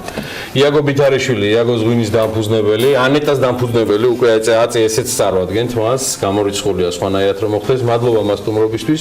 კიდევ ერთი ამბავი გვაქვს იაგოზე ქვევრის ზღვინო და გახსენდეს ადამიანს აუცილებლად და ქვევრის ზღვინოზე მე პირადად ეგრევე იაგო მახსენდება, ვერც ამ თემას ავსდებოდი დღევანდელ ეთერში. Washington Post-მა საქართველოს შესახებ კიდევ ერთი სტატია გამოაქვეყნა, თუმცა ამჯერად განსაკუთრებული ყურადღება ქარვის ღვინოზე შეაჩერა. გავლენიანი გამოცემის ჟურნალისტმა დევიდ მაკინტაიერმა მკითხველს ღვინის დაყენების ტრადიციულ ქართულ მეთოდებზე და განსაკუთრებულობაზე უამბო. რატომ უნდა ვიცოდეთ ქართული ღვინო? ამერიკული გამოცემის მიერ დანახული საქართველო და ქართული ღვინო კი მარიამ ადამიანს შეგვიჯამა სიუჟეტში.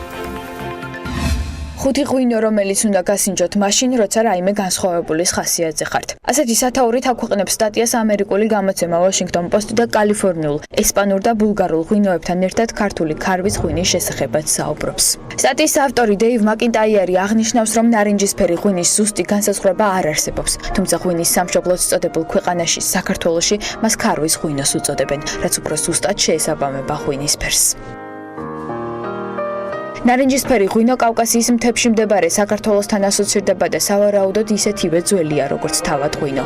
საქართველო აცხადებს, რომ ის ღვინის სამშობლოა, უახლესი არქეოლოგიური მტკიცებულებებით კი ის 8000 წლით თარიღდება, წერს ავტორი. როგორია ნარინჯისფერი ღვინო, მისი დასახელებაც კი სადავოა. ქართველი მეღვინეები მას ქარვის ღვინოს უწოდებენ, რაც უფრო ზუსტად შეესაბამება ღვინის ფერს. როგორც არ უნდა ვუწოდოთ მას ნარინჯისფერი თუ ქარვის, ის თეთრი ღვინოა, აცხადებს დეივი და მკითხველს ქარვისფერი ღვინის დაყენების ტექნოლოგიას უხსნის. წითელი ღვინის დაყენების ტექნოლოგიის მსგავსად ქარვისფერი ღვინოც ფერმენტაციის პროცესს დაჭყლეტვის შემდეგ ყურძნის მარცვალზე შენარჩუნებული კანით გადის, რაც ღვინოს ქარვისფერ შეფერილობას აძლევს.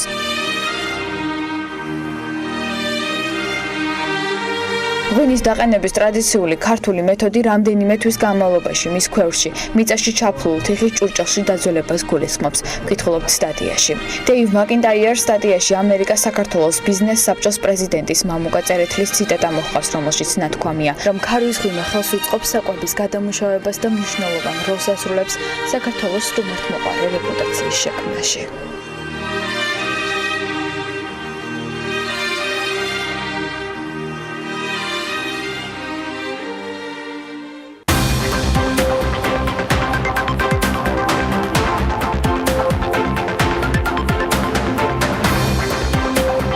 ომბუდსმენის შეფასებით ეროვნული ბანკის რეგულაციებმა შესაძლოა ბიზნეს აქტივობა შეამციროს. დარგობრივი ეკონომიკისა და ეკონომიკური პოლიტიკის კომიტეტში ბიუჯეტის პირველადმა ვარიანტმა მხარდაჭერა ვერ მიიღო. საზღვაო მომსახურებისა და სატრანსპორტო კომპანიის ტრანსლოჯისტიკის დირექტორის განცხადებით კი საქართველოდან შეუფუთავი სახის წყლის ექსპორტი შეუძლებელია. ბიზნესი ახლებით დავბრუნდით საქმიანი დილის ეთერში. ეროვნული ბანკის რეგულაციებმა შესაძლოა ბიზნეს აქტივობაში ამციროს. ეს ბიზნეს ომბუდსმენმა ირაკლი ლექვინაძემ თქვა. ის აღნიშნავს, რომ საფინანსო სექტორის რეგულაციებმა ზედმეტად მკაცრი ფორმა მიიღო. შეგახსენებთ, რომ მიმდინარე წლის 1 ნოემბრიდან ძალაში ახალი რეგულაციები შედის ბანკების შემდეგ შემოსავლის დადასტურების გარეშე სესხის გაცემა მიკროსაფინანსო სექტორსაც აეკრძალება. დგინდება ზღვარიც შემოსავლის რაოდენობა შეიძლება იყოს მიმართული სესხების მომსახურებისათვის.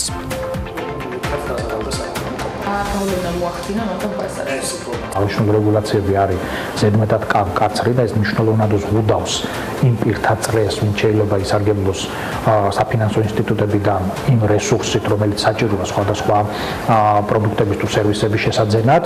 ამიტომ ჩვენ ვფიქრობთ, რომ ეს რეგულაციები შეეხება არა მხოლოდ ერთ სექტორს და ერთი სექტორის პრობლემა ვერ იქნება, ეს იქნება გარკვეული გავლენის მომხდენი ბიზნესის სხვა სექტორებზეც და საბოლოო ჯამში ამან შეგვიძლია ბიზნეს აქტივობის შემცირებამდეც მიგვიყვანოს. რეკლამის შესახებ კანონში შესატანით ცვლილებების სარეკლამო ბაზარს დააზარალებს. ეს კიდევ ერთი განცხადება ირაკლი ლექვინაძისგან, რომელიც მან BMG-თან გააკეთა.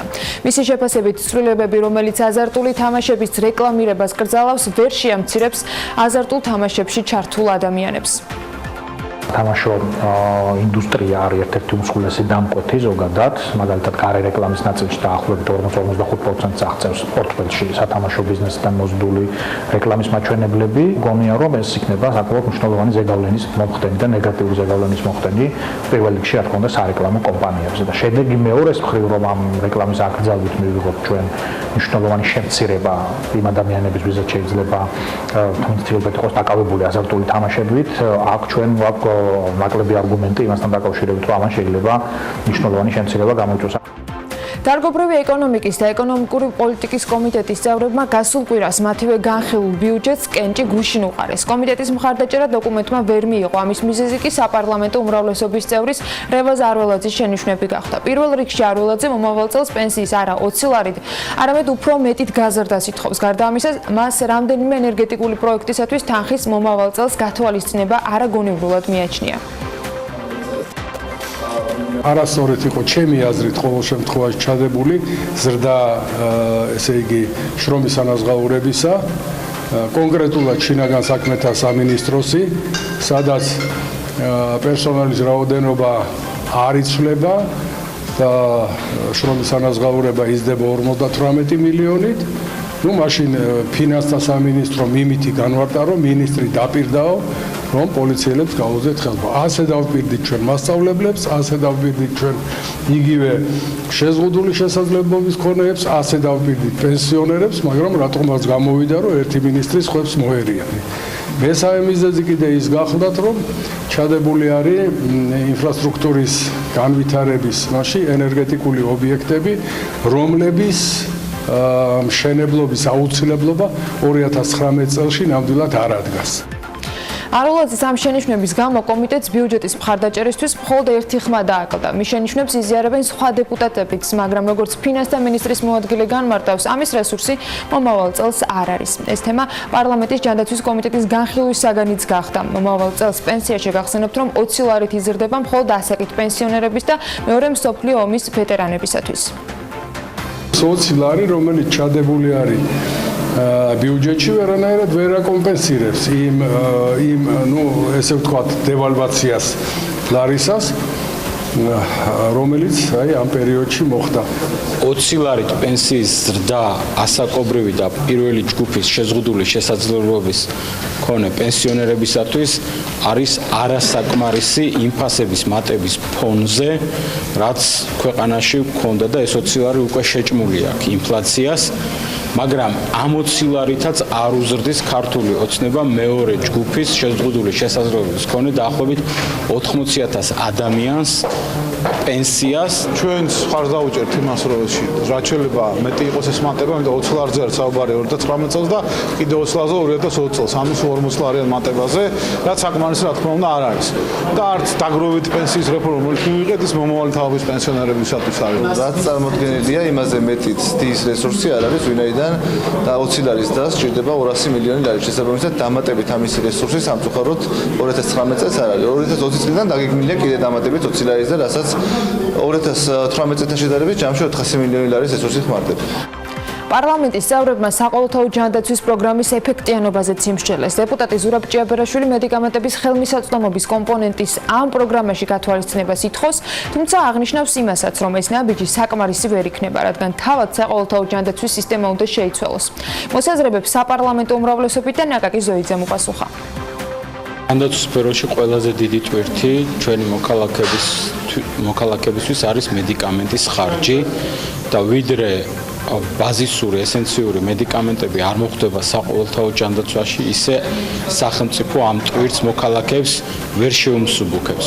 ის კიდევ უფრო უნდა გახდეს ერთის მხრივ მიზნობრივი და ადმინისტრირება სამინისტროდან უნდა გადავიდეს სადაზღვევო კომპანიების ხელში და ის იქნება გაცილებით ადამიანზე ორიენტირებული და მორგებული და ხარჯთეფექტური. მოდიფიცირება, რა თქმა უნდა, საჭიროა. ეს რეფორმები არის კონკრეტული დაგეგმილი პირველ ჯანდაცვის რეფორმა, დაფინანსების მეთოდების ცვლილება, ეგრეთ დიაგნოზთა შეჭიდული ჯგუფების დაფინანსების მეთოდის შემოღება და გლობალური ბიუჯეტის ყველა ამ რეფორმებში შედება თანხა და სწორედ ამიტომ მოვითხოვეთ, რომ დამატებით თანხები იყოს გამოყოფილი ნაცვლად 754 მილიონისა, რომელიც დღეს არის გამოყოფილი საყოველთაო ჯანდაცვაზე. იქიდან გამომდინარე, რომ მთავრობის მიზანი ინკლუზიური პოლიტიკის გატარება, რაც ქვეყანაში დაგროვილი დოვლათის თანაბარ გათვალისწინებას გულისხმობს, რა თქმა უნდა, BMG დაინტერესდა რა გეგმები აქვს მომავალი წლისათვის მთავრობას დაანონსებული საკრედიტო საგარანტიო ფონდის შექმნისთვის, რაც შედარებით მაღალრისკიანი ბიზნეს პროექტების დამხმარედ უნდა იქცეს. პარლამენტის დარგობრივი ეკონომიკისა და ეკონომიკური პოლიტიკის კომიტეტის თავმჯდომარის ამასთან დაკავშირებითაც აქვს შენიშვნები. ჩემი ძირითადი შენიშვნა ბიუჯეტის მიმართ არის, როგორ ვხედავთ ჩვენ ინკლუზიურობის განხორციელების ინსტრუმენტებს არსებულ ბიუჯეტში. რატომ არ არის ასახული თანხები იმ საგარანტიო საკრედიტო ფონდისათვის, რომელზეც ჩვენ საუბრობდით წინა წელს, მაშინ მოხდა მინისტრის ცვლილება, მე ახალ მინისტრთან მახსოვს, რომ ვისაუბრე ამაზე, არ მქონია დეტალური შეხვედრა, მაგრამ ეს შესაძლოა ჩემგან იყოს კატეგორიული მოთხოვნა. საგარანტიო ფონდის ნაწილი მუშავდება ჩვენს პარტნიორებთან ერთად, მათ შორის ევროკავშირის წარმომადგენლებთან ერთად და შესაბამისად საბოლოო ბიუჯეტის საბოლოო ვარიანტში დიდი ალბათობით აწარმოებს საქართველოს ფარგლებში მოხდება ამ პროგრამის მოდიფიცირება და უფრო საგარანტიო ფონდის სახით ჩამოყალიბება. თანხა ჯერაც არის გათვალისწინებული, ამ თანხის ცვლილებას არ ვაპირებთ. ეს არის დაახლოებით 40 მილიონი ლარი, 39 მილიონი ლარი. საქართველოდან შეუფუთავი სახით წყლის ექსპორტი შეუძლებელია BMG-სთან ბიზნეს ანალიტიკოსმა საზღვაო მომსახურებისა და სატრანსპორტო კომპანიის ტრანსლოჯისტიკის დირექტორმა ჯაბათ ჰარიმანიშვილმა თქვა. მისი განმარტებით იმისთვის, რომ კომპანიამ საქართველოდან სასმელი წყალი ტანკერებით გაიტანოს, ქვეყანას შესაბამისი კანონმდებლობა უბრალოდ არ გააჩნია. წყლის ექსპორტის ხელშეწყობის მიზნით კანონმდებლობის დახვეწის ინიციატივით ვაპირებთ მივმართოთ ეკონომიკის და სოფლის მეურნეობის სამინისტროს. კოორდინირების მხრივ კი დამატებით მივმართავთ ბიზნეს ომბუდსმენს, რომ უმოკლეს ვადაში საკითხის შესწავლა მოხდეს და შესაბამისი კანონმდებლობის და პროცედურების შემუშავება, ამბობს ჰარიმანიშვილი. თბოსადგურ გარდაბანი 2-ის მშენებლობაზე დასაქმებულმა მუშებმა გაფიცვა შეწყვიტეს. მათი განცხადებით, თბოსადგურის მშენებლობის მწარმოებელი ჩინური კომპანიის ხელმძღვანელობა მათი მოთხოვნების შესრულებაზე დათანხმდა და სამუშაო ადგილებს უკვე დღეიდან დაუბრუნდებიან. შეგახსენებთ, რომ თბოსადგური გარდაბანი 2-ის მშენებლობაზე დასაქმებულები 2 ოქტომბერს გაიფიცნენ. დასაქმებულები სამუშაო პირობების გაუმჯობესებასა და ხელფასების ზრდას მოითხოვდნენ. გაფიცვის გამო კი 4 დღის განმავლობაში მშენებლობის პროცესი ნაწილობრივ პარალიზებული იყო. ადგილზე მხოლოდ ჩინეთიდან ჩამოყვანილი თანამშრომლები მუშაობდნენ. ახლა კი რაჭაში ვინაცვლებთ, სადაც ერთ-ერთ პატარა სოფელში სადმელში ამზაფხულს ახალი სასტუმრო სახლი კარსე გაიხსნა, რომელიც სტუმრებს სრული დატვირთვით იღებს. ვენახებში ჩაფლულ სასტუმროს ანუკა ჯოხაძე ამ უქმეებზე პროფესიონალური კამერის გარეშე და ოპერატორის გარეშე სტუმრობდა, თუმცა მაინც მოახერხა მენეჯმენტთან გასაუბრება და შესაბამისად რეპორტაჟიც მოგვიმზადა. რა სამომავლო გეგმები აქვს სასტუმრო კარსეს, ამასთან დაკავშირებით სწორედ მისი სიუჟეტიდან შევიტყობთ.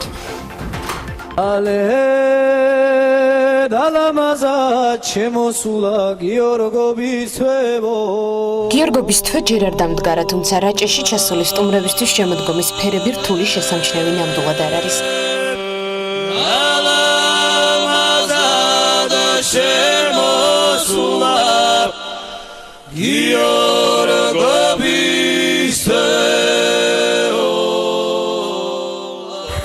წესი ხედები, რაჭული ლობიანი და ხვანჭკარა დარწმუნებული ვარ ეს ყველაფერი ყველა იმ ადამიანისთვის უკვე ცნობილია, ვინც რაჭაში ერთხელ მაინც ყოფილა.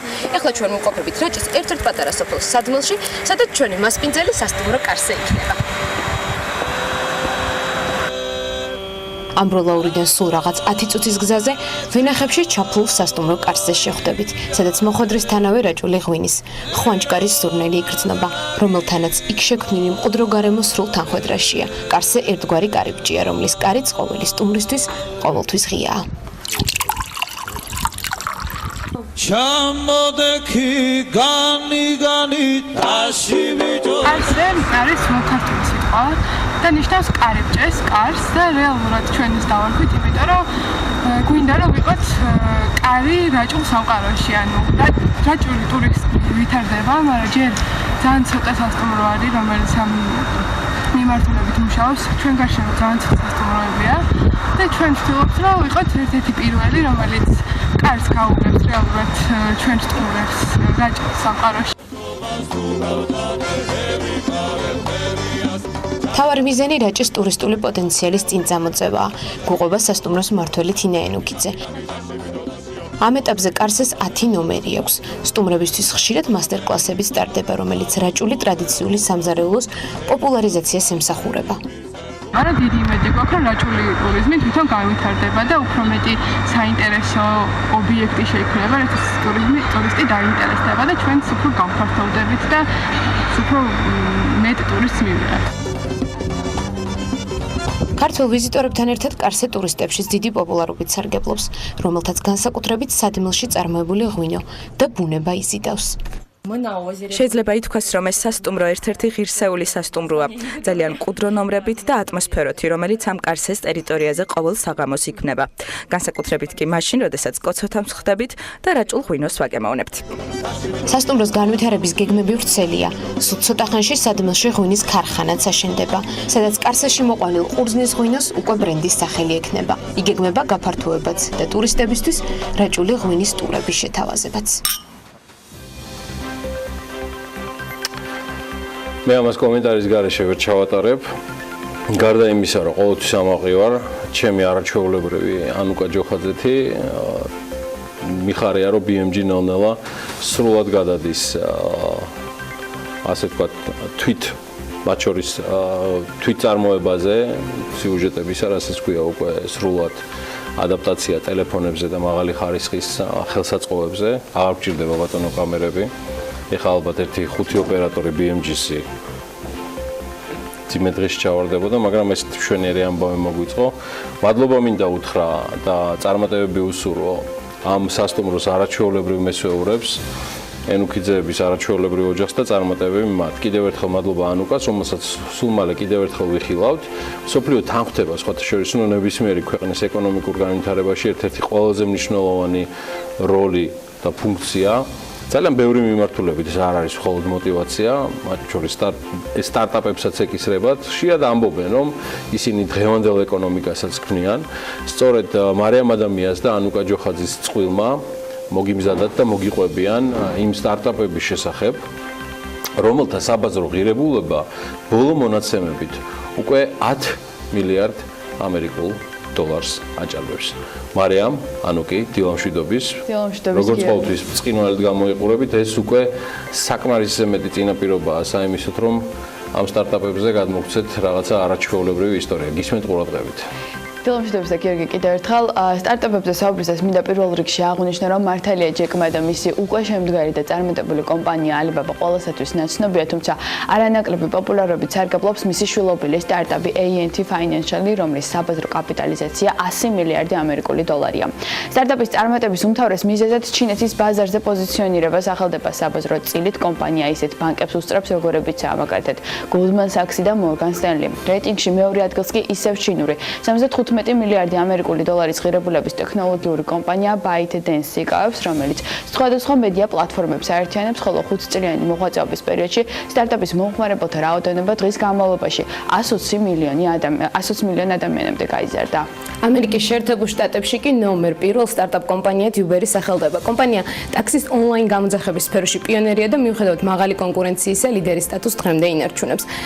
სტარტაპის საბაზრო კაპიტალიზაცია 62 მილიარდი ამერიკული დოლარია. Uber-ს რეიტინგში კი 56 მილიარდი საბაზრო ღირებულებით სატრანსპორტო მომსახურების კომპანია დიდი ჩუსინგი მოსდევს. უნდა აღინიშნოს ისიც, რომ კომპანიის მომსახურები დაახლოებით 450 მილიონი მომხმარებელი სარგებლობს. როგორც ექსპერტები ამბობენ, კომპანიის მთავარი კონკურენტი სწორედ Uber-ია, რომელმაც შესაძლოა ჩინურ სტარტაპს სხვადასხვა ქვეყნების ბაზრების დატოვებისკენაც უპიწყოს.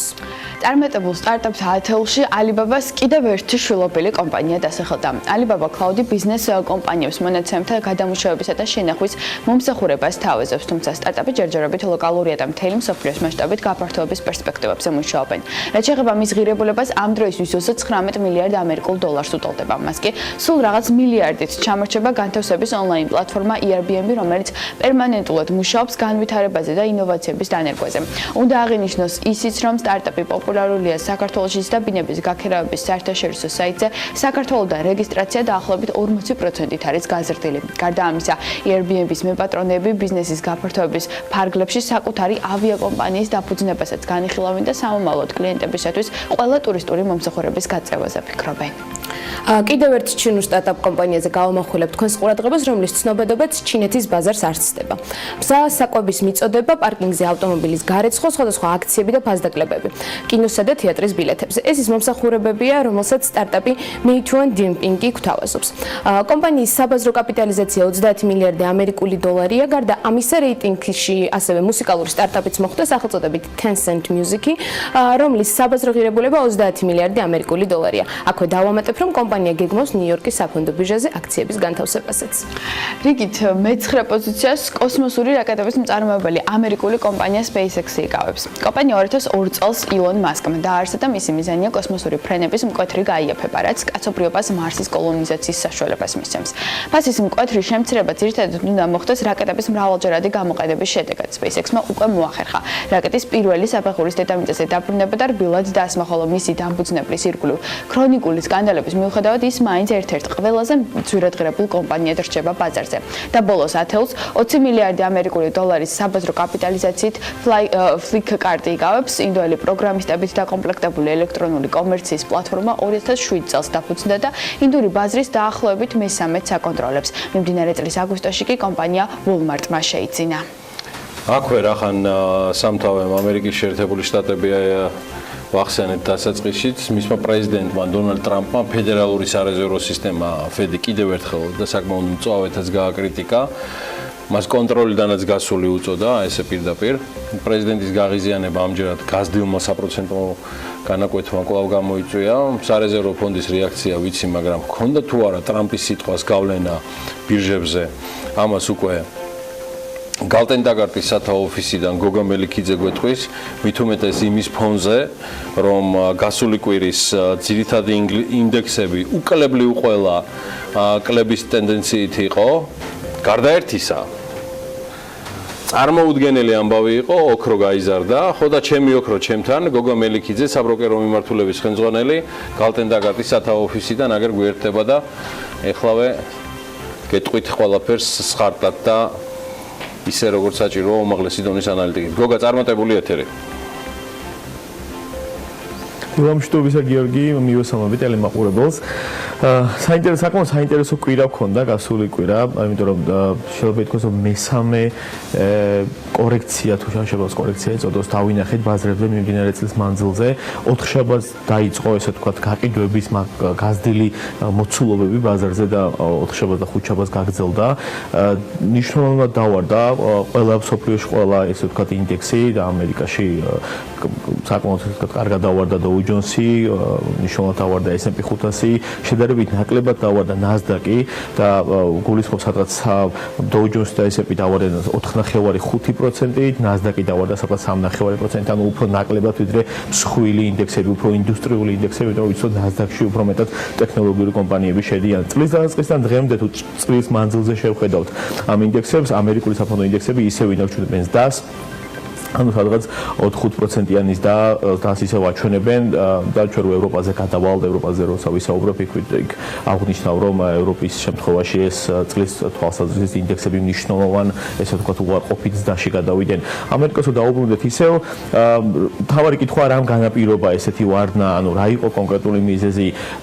კონკრეტული მიზეზის თქმა შედარებით რთულია, უნდა შევხედოთ გარკვეულ გარემოებებს, რაც მიმდინარე ტენდენციებს, რაც ბაზრებზე გვაქვს სოფლიოს კაპიტალის ბაზრებზე. პირველი მნიშვნელოვანი ტენდენცია არის იგივე რაც ჩვენ აღნიშნე, ეს არის საპროცენტო განაკვეთების და სოფლიოში საპროცენტო განაკვეთები, ანუ ფედმა გაზარდა საპროცენტო განაკვეთი და ჩანიშნულია და მოლოდინია, რომ იგი კიდე გაიზრდება რამოდენიმეჯერ.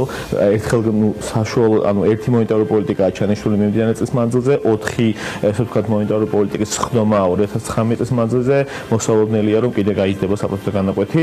ამავდროულად აღსანიშნავია დაძაბული სავაჭრო რეჟიმი იაპონიასა, ჩინეთსა და ამერიკას შორის, ეს ბუნებრივია აწვება მსოფლიო ეკონომიკის დებს, ასევე გასათვალისწინებელია ისეთი გარემოებები, როგორიც არის ყველაზე გრძელი და ხანგრძლივი, ესე ვთქვათ, მზარდი ბაზარი, რაც რეალურად მსოფლიოს კაპიტალიზმის ისტორიაში ყოფილა, ბოლო 10 წლის განმავლობაში ესეთი გრძელი გამოვიყენებ ინგლისურ ტერმინს bull market-ი, ანუ მზარდი ბაზარი ისტორიას არ ახსოვს, ესაც ბუნებრივია გარკვეულ სიფრთხილეს აჩენს ინვესტორებში, რომ არის განცდა და მოლოდინი, რომ ხომ არ ამოწურა, ესე ვთქვათ, bull market-მა თავისი თავი ბოლო 10 წლის მანძილზე ესეთი გრძელი ბაზარი არ ყოფილა ისტორიის მანძილზე კიდევ ერთხელ გავიმეორებ. შესაბამისად ეს ყველაფერი იყო ესე ვთქვათ, ის ტენდენცია და ის გარემოება, რამაც გამოიწვია ესეთი მაღალი გაყიდვები 4 შაბათის ვაჭრობაზე გასული კვირის. უფრო კონკრეტულად რომ გავყვეთ მოვლენებს, გამოვიდა ესე ვთქვათ, წარმოებათა ფასების ინდექსი ოდნავ გაზრდილი სექტემბრის მაჩვენებელი, წლიდან წლამდე ოდნავ გაზრდილი. ამერიკის ამან გააჩინა განცდა, რომ ესე ვთქვათ, სამოხმოვანო ფასების ინდექსიც გაზრდილი იქნებოდა და ამან გააჩინა იმის განცდა, რომ თუ სამოხმოვანო ფასების გაზრდილი იქნებოდა, ეს ნიშნავს იმას, რომ ესე ვთქვათ, საპროცენტო განაკვეთები კიდევ უფრო სწრაფად გაიზრდება და უცბად ამან ესე ვთქვათ გამოიწვია სწრაფი გაყიდვები, მაღალი მოცულობით გაყიდვები და შემდეგ 5 შაბათს გამოვიდა უკვე რეალურად სამოხმოვანო ფასების ინდექსი, რომელიც 2.3% იყო სექტემბრის წლიდან წლამდე. ერთ-ერთი ყველაზე დაბალი მაჩვენებელი, თებერვლის შემდეგ ყველაზე დაბალი შეიძლება ითქვას და ამან ბუნებრივია გააჩერა ესე ვთქვათ მაღალი გაყიდვების მოცულობები და ბირჟების ვარდნა შეიძლება ითქვას შენელდა. ბუნებრივია, როცა ესეთი მაღალი ვარდნა საფონდო ინდექსებზე ხედავთ საკმაოდ გააქტიურებულ თანხის გამოდინებას აქციების ბაზრებიდან და გადასვლას ობლიგაციების ბაზარზე, იგივე დავინახეთ. ამ შემთხვევაშიც გასული კვირის მანძილზე ობლიგაციების ბაზარზე ობლიგაციების ფასები ზემოთ წამოვიდნენ, ანუ გაიზარდნენ, ანუ მათზე მოთხოვნა გაიზარდა. ამავდროულად აღსანიშნავია ის, რომ საპროცენტო განაკვეთის ზრდამ ზოგადად ბოლო კვირეების მანძილზე ობლიგაციების ფასები შეამცირა, რაც ასევე მოსალოდნელი იყო ბუნებრივია და ინვესტორებმა რომ დაინახეს, რომ საფონდო ინდექსებზე, ანუ აქციების ბაზრებზე არ მიდის საქმე ისე კარგად, მათმა თავიდან თანხები გამოანთავისუფლეს და გადავიდნენ სწორედაც ობლიგაციების ბაზარზე და იქ ისედაც შემცირებული ფასები დახვდა, შესაბამისად ყველაზე სწორი, ესე ვთქვათ, აქტივის კლასი, რამაც სადაც გადაინაცვლეს იყო სწორედაც ესე ვთქვათ ობლიგაციების ბაზრები. რაც შეეხება ევროზონას, ევროზონა მანამდე ვიტყვით ცოტა ნავთობზე და ოქროზე, ნავთობის ფასი დავარდა დაახლოებით 4%, ნავთობის ფასიც დავარდა დაახლოებით 4%-ით და წლის თვალსაზრისით თუ შევხედავთ, დაახლოებით 18%-იანის და აქ ნავთობის ფას. ოქროს ფასი გაიზარდა და შენ სწორად აღნიშნე, ერთადერთი აქტივია, შეიძლება ითქვას ერთადერთი კომოდიტია, რაზეც ფასი გაიზარდა, მნიშვნელოვანი აქტივის კლასებს თუ შევხედავთ და დაახლოებით 1.5%-იანის დაქონდა ოქროს ფას, ხოლო წლის ჭრილში იგი ისევე ესე ვთქვათ ნეგატიურ ტერიტორიაშია, 7%-მდეა შემცირებული. იმიტომ გაიზარდა ოქროს ფასი, რომ სწორედ როცა ამერიკაში უმსხვილესი ინდექსები დაბლომოდიან, მაგათ S&P 500, როგორც წესი ინვესტორები ობლიგაციების ბაზართან ერთად განიხილავენ ოქროს, ესე ვთქვათ, აქტივს. ზოგადად ისინი ესე ვთქვათ გადადიან და ახორციელებენ ინვესტიციას და ესე ვთქვათ აკეთებენ ალოკაციას თავიანთი პორტფელის.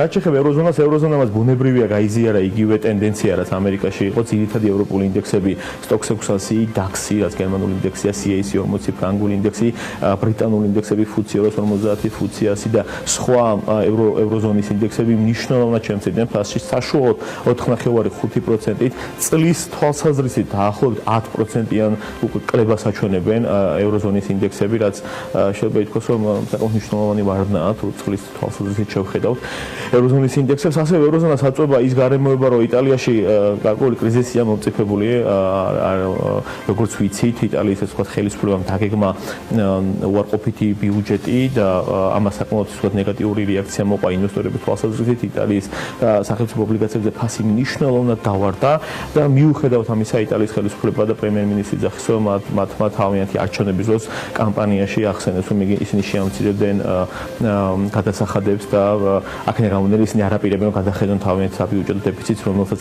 ძალიან არ ეთანხმება IMF-ი და ევროკავშირი და ნახოთ როგორ გამოჩნდება მოვლენები. რაც შეეხება იაპონიას, იაპონიაშიც დავარდა ნიკეი 225 დაახლოებით 4.5%-ით, მაგრამ წლის ჭრილში თუ შევხედავთ, სადაც 0.3%-ით უარყოფით ტენდენციაში, უარყოფით ზრდაში გადავიდა, რაც ევროზონაში შედარებით საკმაოდ კაი მაჩვენებელია. ზოგადად იაპონიაში მოსავნელია როდის გაიზრდება საფრთხე განაკვეთები, იმიტომ რომ ამერიკაში უკვე გაიზარდა დაახლოებით ევროზონაში საუბარი 2019 წლის ზაფხულამდე არ გაიზრდება, მაგრამ მე შეიძლება ევროზონამ გაზარდოს. იაპონიაში არანაირი მოლოდინი ამასე არ არის. ოდნავ გაამკაცრა იაპონიამ თავის მონეტარული პოლიტიკა ობლიგაციების გამოსყიდვით და ეს ერთ-ერთი ესე ვთქვათ საშუალება მონეტარული პოლიტიკის გამკაცრების, მაგრამ არანაირი საუბარი არ არის საფრთხე განაკვეთების ზაზე. იაპონიის ცენტრალური ბანკი საკმაოდ კაფიოდ იძახს, სანამ ისინი არ დაინახავენ 2%-ზე მეტ ინფლაციას ქვეყანაში, ისინი არ გაზდიან საფრთხე განაკვეთს და არ გაამკაცრებენ ესე ვთქვათ მონეტარულ პოლიტიკას, არ დააწვევიან ეკონომიკურ ზრდას. რაც შეეხება ჩინეთს, ჩინეთშიც შანხაი კომპოზიტი მნიშვნელოვნად შემცირდა ფასში გასული კვირის მანძილზე და ზოგადად შანხაი კომპოზიტი ალბათ ჩინური საფონდო ინდექსი ალბათ წლის მანძილზე ვთქვათ ყველაზე მეტად არის დავარდნილი, დაახლოებით 23-24%-ით. ჩინეთში არის ჩინეთი კრიზისშია, იმდენად ამდენადაც დაძაბულობა აქვს ამერიკასთან სავაჭრო რეჟიმის თვალსაზრისით. ჩინეთის ცენტრალურმა ბანკმა ესე ვთქვათ სარეზერვო მოთხოვნები შემომცირა კომერციულ ბანკებს, ამით კომერციულ ბანკებში მეტი ლიკვიდობა დატოვა, საშუალებითაც ესე ვთქვათ ჩინური კომერციული ბანკები თავიდან საგარეო ვალს მოემსახურებიან და ამავდროულად ესე ვთქვათ უფრო მეტად დააკრედიტებენ ეკონომიკას, დაახლოებით 750 მილიონი იუენი დატოვა ეკონომიკაში ამ გადაწყვეტილებით ჩინეთის ცენტრალურმა ბანკმა, რაც მათი თლიანში და პროდუქტის დაახლოებით 1%-ია და ამან გააჩნდა ასე მოლოდინი, რომ იუენის დევალვაცია დოლართან მიმართებაში ოდნავ შეიძლება შემცირდეს. ჩვენ ვიცით, რომ დღეს სადღაც 6-ის ფარგლებში ღირს 1 დოლარი, სადღაც 6 იუანი ღირს და არის მოლოდინი, რომ ეს თუ 7-ს გადაცდა, ეს არის კრიზისის, ესე ვთქვათ 2029 წლის მაჩვენებელი იქნება და ამა კიდევ უფრო შეიძლება ჩინეთში მეტი კრიზისი გამოიწვიოს, ასე რომ ამ გადაწყვეტილებით იუენის დევალვაცია შეიძლება ოდნავ ესე ვთქვათ შემცირდეს და შემსუბუქდეს და გაჩერდეს. რაც შეეხება სხვა განვითარებად ეკონომიკების ინდექსი შემცირდა დაახლოებით 4%, წლის თვალსაზრისით სადღაც 13%-ზე მეტით არის შემცირებული. განვითარებად ეკონომიკებს მნიშვნელოვნად აწვება თურქეთში განვითარებული მოვლენები. თურქეთის ფინანსთა მინისტრმა გამოაქვეყნა როგორ უნდა დაძლიოს ინფლაცია, ესეთი გეგმა, რომელსაც ინვესტორები საკმაოდ სკეპტიკურად შეხვდნენ და საკმაოდ სამართლიანად, იმიტომ რომ გეგმაში წერია, რომ პირდაპირ ეს ვთქვათ ჩარევა ფასების თვალსაზრისით კომპანიების დონეზე, გარკვეულ კომპანიებსაც შეეზღუდათ ფასების გაზრდა, გარკვეულ კომპანიებს დაევალათ ფასების შემცირება, კომუნალურ კომპანიებს დაევალათ წლის ბოლომდე არ უნდა გაზარდონ ფასები, ანუ ინვესტორები და ანალიტიკოსები აღნიშნავენ, რომ ეს ერთის მხრივ შეიძლება ფასებს იჭერს, მაგრამ მეორეს მხრივ კომპანიების დონეზე საკმაოდ ესე ვთქვათ მომგებიანობას კითხვის ნიშნის ქვეშ აყენებს და კომპანიებს უდღეში აგდებს, ასე რომ ამ გეგმას ინვესტორები საკმაოდ სკეპტიკურად შეხვდნენ. ნახოთ როგორ განვითარდება თურქეთში მოვლენები. მადლობა გოგა მელიქიძეს, ძალიან საინტერესო ანალიტიკისთვის. სულ მალე მის ჩართვას და ანალიტიკას BMG-ზე იხილავთ. მანამდე კიდევ ერთი თემა, ვიდრე გადავინაცვლებთ სტუმრებთან, 2017 წელს არაფინანსური კორპორაციების აქტივების მოცულობა 56 მილიარდ 300 მილიონ ლარში ადგენდა. საქსტატის ინფორმაციაა, რომ თლიანი აქტივებიდან ფინანსური აქტივების მოცულობა 14 მილიარდ 400 მილიონი იყო. არაფინანსური კორპორაციების ფასიანი ქაღალდების ღირებულებამ კი 2 მილიარდ 700 მილიონი შეადგინა. უფრო ჩაშლილი მონაცემების შესახებ თათია ჩაფიჩაძის მიერ მომზადებული სიუჟეტი ვნახოთ.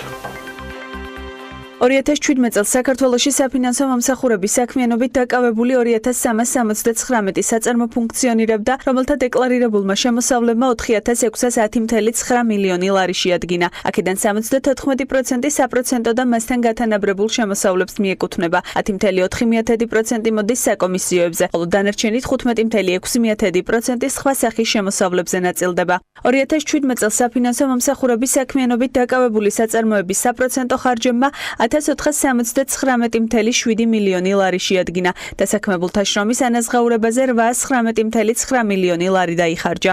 გასული წლის ბოლოსთვის საფინანსო მომსახურების საქმიანობით დაკავებული საწარმოების ფიქსირებულ აქტივებში 607.5 მილიონი ლარის ინვესტიცია განხორციელდა. 2017 წლის ბოლოსთვის ფიქსირებული და არაწარმოებული აქტივების ნარჩენმა ღირებულებამ კი 1426.3 მილიონი ლარი შეადგინა. საფინანსო მომსახურების საქმიანობით დაკავებულ საწარმოებში დასაქმებულთა საშუალო წლიური რაოდენობა 37.800 კაცს შეადგენდა, რომელთაგან 61.4% ქალი იყო. საქსტატის ინფორმაციით 2017 წელს სადაზღვევო კომპანიების მიერ გამომუშავებულმა პრემიამ 413.1 მილიონი ლარი შეადგინა, საიდანაც 43.4% სამედიცინო დაზღვევაზე მოდის, 17.7% ქონების, 15.5% სახმელეთო სატრანსპორტო საშუალებათა დაზღვევაზე, 7% სიცოცხლის დაზღვევაზე, ხოლო დანარჩენი 16.4% უბედური შემთხვევებისა და სხვა სახის დაზღვევებზე ნაწილდება. ამინდის პროგნოზის სპონსორია SEU დეველოპმენტი.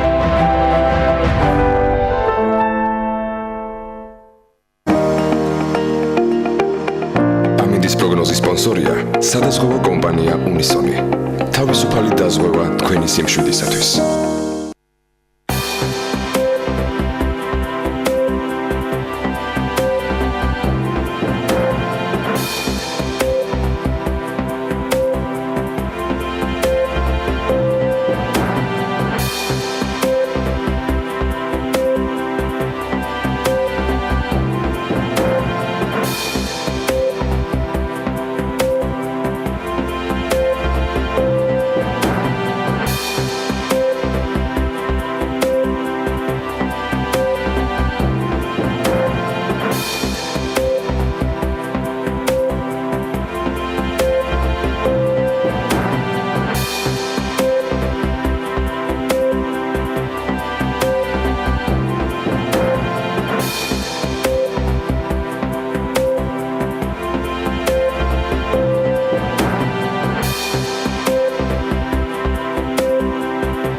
ამინდის პროგნოზის სპონსორია SEU დეველოპმენტი.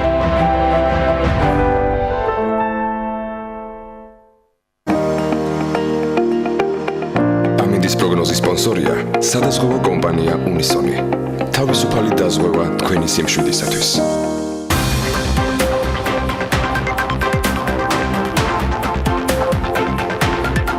სოფლის მეურნეობის პროექტების მართვის სააგენტოს ინფორმაციით სამთავრობო პროგრამა შეღავათიანი აგროკრედიტის ფარგლებში 14,000-ზე მეტი სამუშაო ადგილია შექმნილი. სააგენტოში ამბობენ, რომ დასაქმებულთა რაოდენობის მიხედვით მოწინავე რეგიონები კახეთი, სამეგრელო და შიდა ქართლია. სულ ჯამში 170 ახალი საწარმო შეიქმნა. მანდვე შეგვიძლია ამოვიკითხოთ ესეთი ინფორმაცია, რომ ამ პროექტების ჯამური ღირებულება 282 მილიონს აჭარბებს, შეღავათიანი აგროკრედიტის ფარგლებში კი 1,100 მილიონის და 258 მილიონი დოლარის სესხია გაცემული. შეღავათიანი აგროკრედიტის პროექტია, რომელიც 2013 წელს დაიწყო. ამოვიკითხეთ ბიუჯეტშიც პროექტში, ჯერჯერობით სახელმწიფო ბიუჯეტისა, ეს ყველაფერი გრძელდება მომავალი წლის ბიუჯეტში და პროექტით გათვალისწინებული არის 59 მილიონი ლარი. პროექტი დანერგე მომავალის მენეჯერი მარიამ მეკოშკიშვილი არის ჩვენთან ერთად. მარიამ, დილამშვიდობის, დიდი მადლობა და ჩვენთან ერთად არის ტრადიციულად, როცა არის თბილისში და საქართველოში ან არ არის ჩირინას ქარხანაში და ახერხებს მოსვლას რევაზ ვაშაკიძე, ჩირინას დამფუძნებელი, მადლობა მას დროისთვის და მობრძანებისთვის. ეს არის ოფიციალური ინტრო ამ შემთხვევაში, რაც ჩვენ გავაკეთეთ, მარიამ, 2013 წლიდან მოყოლებული 59 მილიონი ლარი, რომელიც არის გათვალისწინებული. არის თუ არა ნაფიქრი უკვე, რა რას და როგორ გეგმავს თლიანად პროექტის მესვეურები და რა მიმართულებით აპირებთ წასვლას. თქვენ ახლა თავიდან საუბარში აღნიშნეთ ეს თქვა პროგრამა შეღავათიანი აგროკრედიტი დანერგემომავალი სხვა არც ხო? კი, მე გახლავთ პროგრამა დანერგემომავლის ხელმძღვანელი. ჩემი პროექტის ჭრილში რაც შემიძლიათ გიპასუხოთ, კონდათ ამაზე ანუ ასე თქვა თქვენ ტელევიზიაშიც კითხვა თუ ასე თქვა უკვე რა შედეგები მივიღეთ. იმიტომ იქ შედეგები რაც იყო ეს ვაჩვენეთ მაყურებელს. ამ ნაწილში გარკვეული თანხები გაწერილი არის. მაგრამ ჯერ არ გვაქვს ინფორმაცია ჯამურად 29 მილიონ ლარს აღემატება სახელმწიფო დაფინანსება ჯამურად პროგრამა დანერგემომავლის ფარგლებში. დაწყებიდან დღემდე. დაწყებიდან დღემდე 2015 წელს დავიწყეთ ასე თქვა პროგრამა ინტენსიურად ბაღების გაშენება ან გაზაფხულზე დაიწყო და შემოდგომი 2015 შემოდგომიდან ხდება ბაღების აქტიური გაშენება. უნდა აღვნიშნო ისიც, რომ გაშენებული ბაღებიდან მეტი წილი მოდის, ასე ვთქვათ, კაკალზე, რაც მოგეხსენებათ ხმოიარობაში შედის, ასე ვთქვათ, ჭირდება გარკვეული პერიოდი, 4-5 წლის მერე იძლევა, ასე ვთქვათ, მოსავალს. აქედან გამომდინარე, რაიმე კონკრეტულ დღის მდგომარეობით, ასე ვთქვათ, მიღწეულ შედეგებზე საუბარი ზედმეტი არის, ну ცოტა ნაადრევი არის, თუმცა მომავალი წლიდან 2020 წლიდან აქტიურად შესაძლებელი იქნება, რომ უკვე დავინახოთ შედეგები.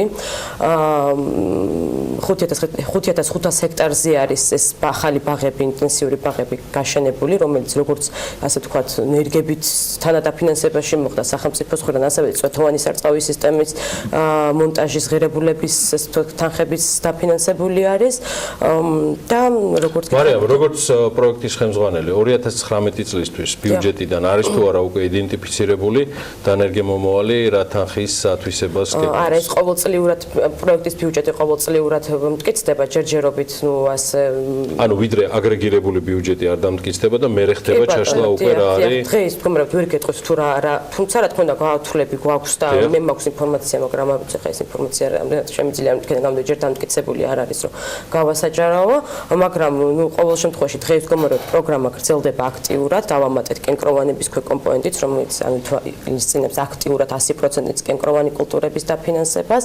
მოსაოდნელ შედეგებს რაც შეეხება, დაახლოებით 150 მილიონი დამატებიდან ლარი უნდა მივიღოთ ქვეყნის მასშტაბით აღნიშნული გაშენებული ბაღებიდან 150 მილიონი ლარია, როცა სახელმწიფოს მივიღოთ თუ ბენეფიციარებმა მიიღონ. არა, ჯამურად აღნიშნულ ბაღებში შემოსავალი დამატებით 150 მილიონი ლარის ოდენობით, ესეც დამყარებული არის რაც შეიძლება ვთქვათ პესიმისტურ გათვლებზე. სავარაუდოდ თარიღი რა არის 150 მილიონის? აი საიდან სადამდე? 2025 წლისთვის არის უკვე რომ არსებული ბაღები ნამდვილად სხმოიარობაში იქნება შესული მეტწილად და აქედან გამომდინარე უკვე შესაძლებელი ეს არის 2020-2025 არის ყველაზე ესე ნაყოფიერი პერიოდი უნდა გამოდგეს ამ პროგრამით. ჩვენ ვიცით დღეს მდგომარეობით ფართობები, ვიცით გათვლები დაახლოებით რომელი წლისთვის რა რაოდენობის შემოსავალი უნდა მივიღოთ და როცა პროგრამის წარმატებულობას ვაფასებთ, დღეს მდგომარეობით მაინც არსებობს ერთი კონკრეტული კრიტერიუმი, რომელთაც გარკვეულწილად შეგვიძლია, მე მგონი, მაინც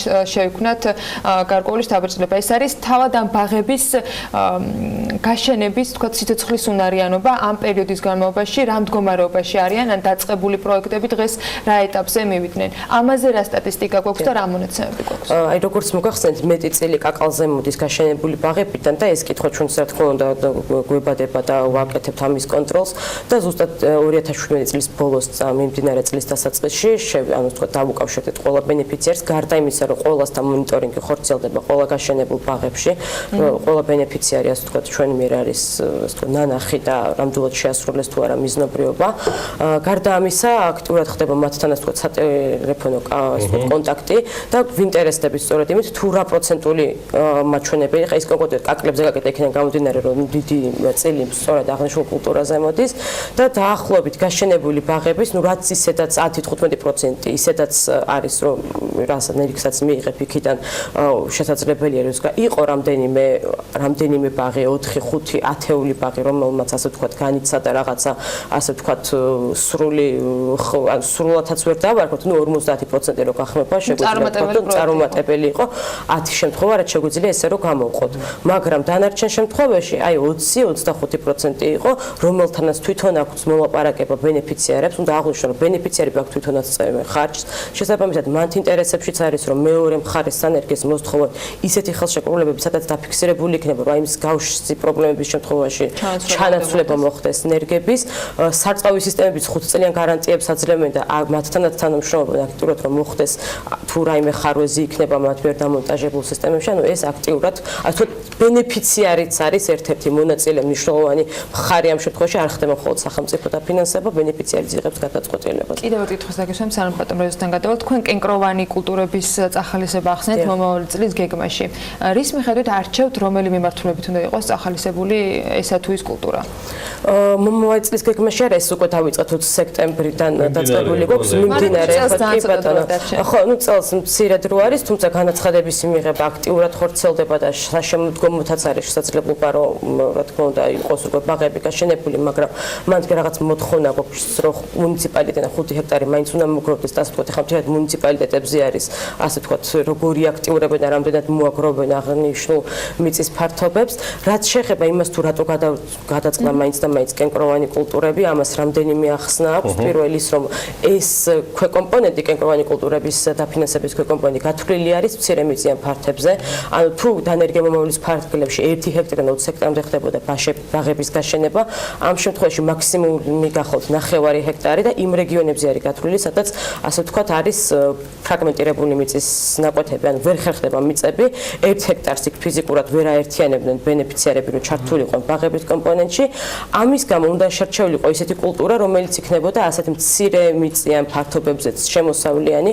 კენკროვანი კულტურები საკმაოდ ასე ვთქვათ მაღალი ინტენსივობით გამოირჩევა.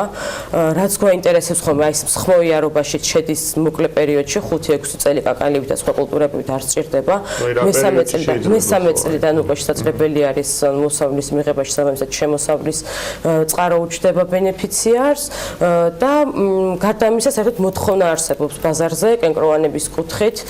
შესწავლილი იყო არაერთი ქვეყნის მაგალითი, სერბეთმაც მსგავსი ჩვენსავით პატარა მიწებზე დაიწყეს 2010 წელს კენკროვანი კულტურების ბაღების წარმოება და ძალიან კარგი შედეგია ჩვენს შესაბამისად და ამის გარდა კიდევ სხვა ბევრი ფაქტორი აქვს, თუმცა ნიადაგი კლიმატური პირობები ცეთი არის ქვეყანაში, მით უმეტეს იმ რეგიონებში, სადაც ეს კომპონენტი უნდა გავრცელდეს, რომ ყველანაირ წინაპირობა აქვს, რომ მანდ ნაწარმოები კენკროვანი კულტურები იყოს ასე ხარისხიანი. შეება ჩვენთან ერთად შირინასგან მაინტერესებს და რევაზეზო აშაკიძისგან. თქვენ თუ სარგებლობთ დანერგე მომავლით და არა, ჩვენ არ სარგებლობთ.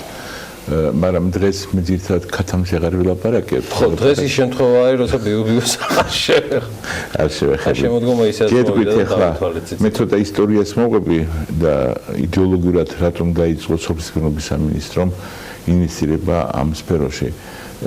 კენკროვნებს რაც შეეხება დაახლოებით 40 წლის წინათ იყო გაშენებული საქართველოში ბოლო ბაღები. ამის შემდეგ ბაღები არ გაშენებულა. მაშინ საბჭოთა საქართველო იყო და ინტენსიურად აშენებდნენ. მე ნელა ეროზია მოხდა და დამოუკიდებლობის პერიოდში ასე დიდი ბაღები არ გაშენებულა. ზოგადი ეროზია იყო. ზოგადი. ხო და საქმე რა არის, კენკროვნები ძირითადად ახლა გეტყვით არის თქვათ ვაშლი, თქვათ მსხალი და სხვა ქლიავი ეს კენკროვნებს უძახი. რაც შეეხება კაკლების ბაღები დიდი ხანი არ გაშენებულა საქართველოში და ძირითადად ხალხი კაკალს აჩნევდა როგორც ჭრტილის ელემენტს, რომ ჭრტილი ეზოში შეექმნათ. საქართველოში ჩვენ მივედით იმ ეტაპზე ახლა, როდესაც თქვათ კენკროვნების ძირითადი ნაწილი ჩვენ კერვა წარმოებთ, შემოდის უცხოეთიდან. მაგალითად ვაშლი, რომელიც ჩვენ ვიყავით ძირითადი წარმოებელი და იმპორტიორი, სადღეისოდ ყოველთვე 600-700 ტონა ვარსი შემოდის. იმპორტი ეს არის ძირითადი თურქეთი, ირანი და პოლონეთი. და შესაბამისად ხალხს შეეხება კაკალით, კაკლის მეკონე 90% სულ იმპორტირებულია საქართველოში.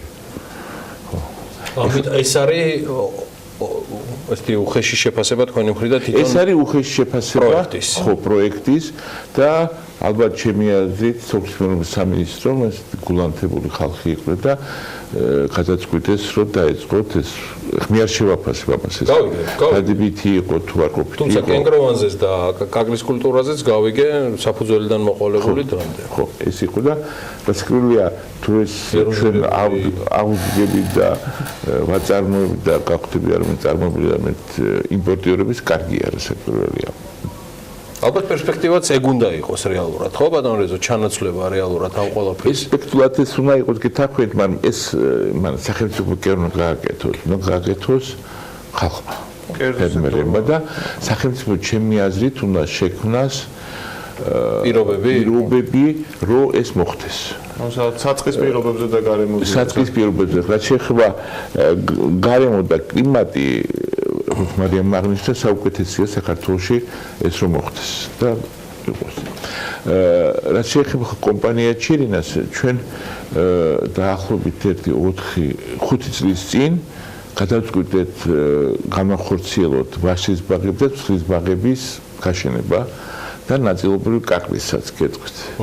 ხო და ჩვენ რასაკვირველი არ მიგვიმართა სოფლის მეურნეობის სამინისტროდან და ჩვენ აღმოჩნდით ძალიან დიდი პრობლემის წინაშე. რაში მდგომარეობს პრობლემა?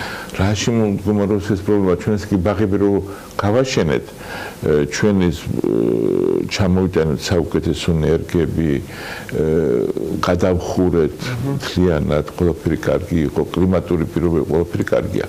მაგრამ აქ იწყება ყველაზე დიდი პრობლემა. ახლა მე პრობლემებზე მოგიყვებით. საბჭოთა კავშირშიც იყო ბევრი უცხოური კომპანიები ქიმიურ ზემოქმედობაში მცენარეთა დაცვის საშუალებებს არეგისტრირებდნენ საბჭოთა კავშირში. და შესაბამისად მე ხალხი ყიდულობდა ამას და აწარმოებდა.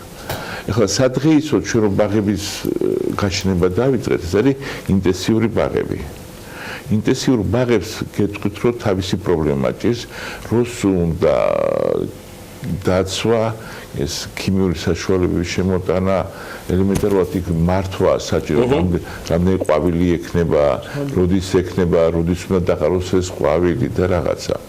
მაგრამ სოფლის მეურნეობის სამინისტროში არის ერთი განყოფილება იქ, რომელიც დარჩა საბჭოთა კავშირში. გეტყვით რატომ? რატომ?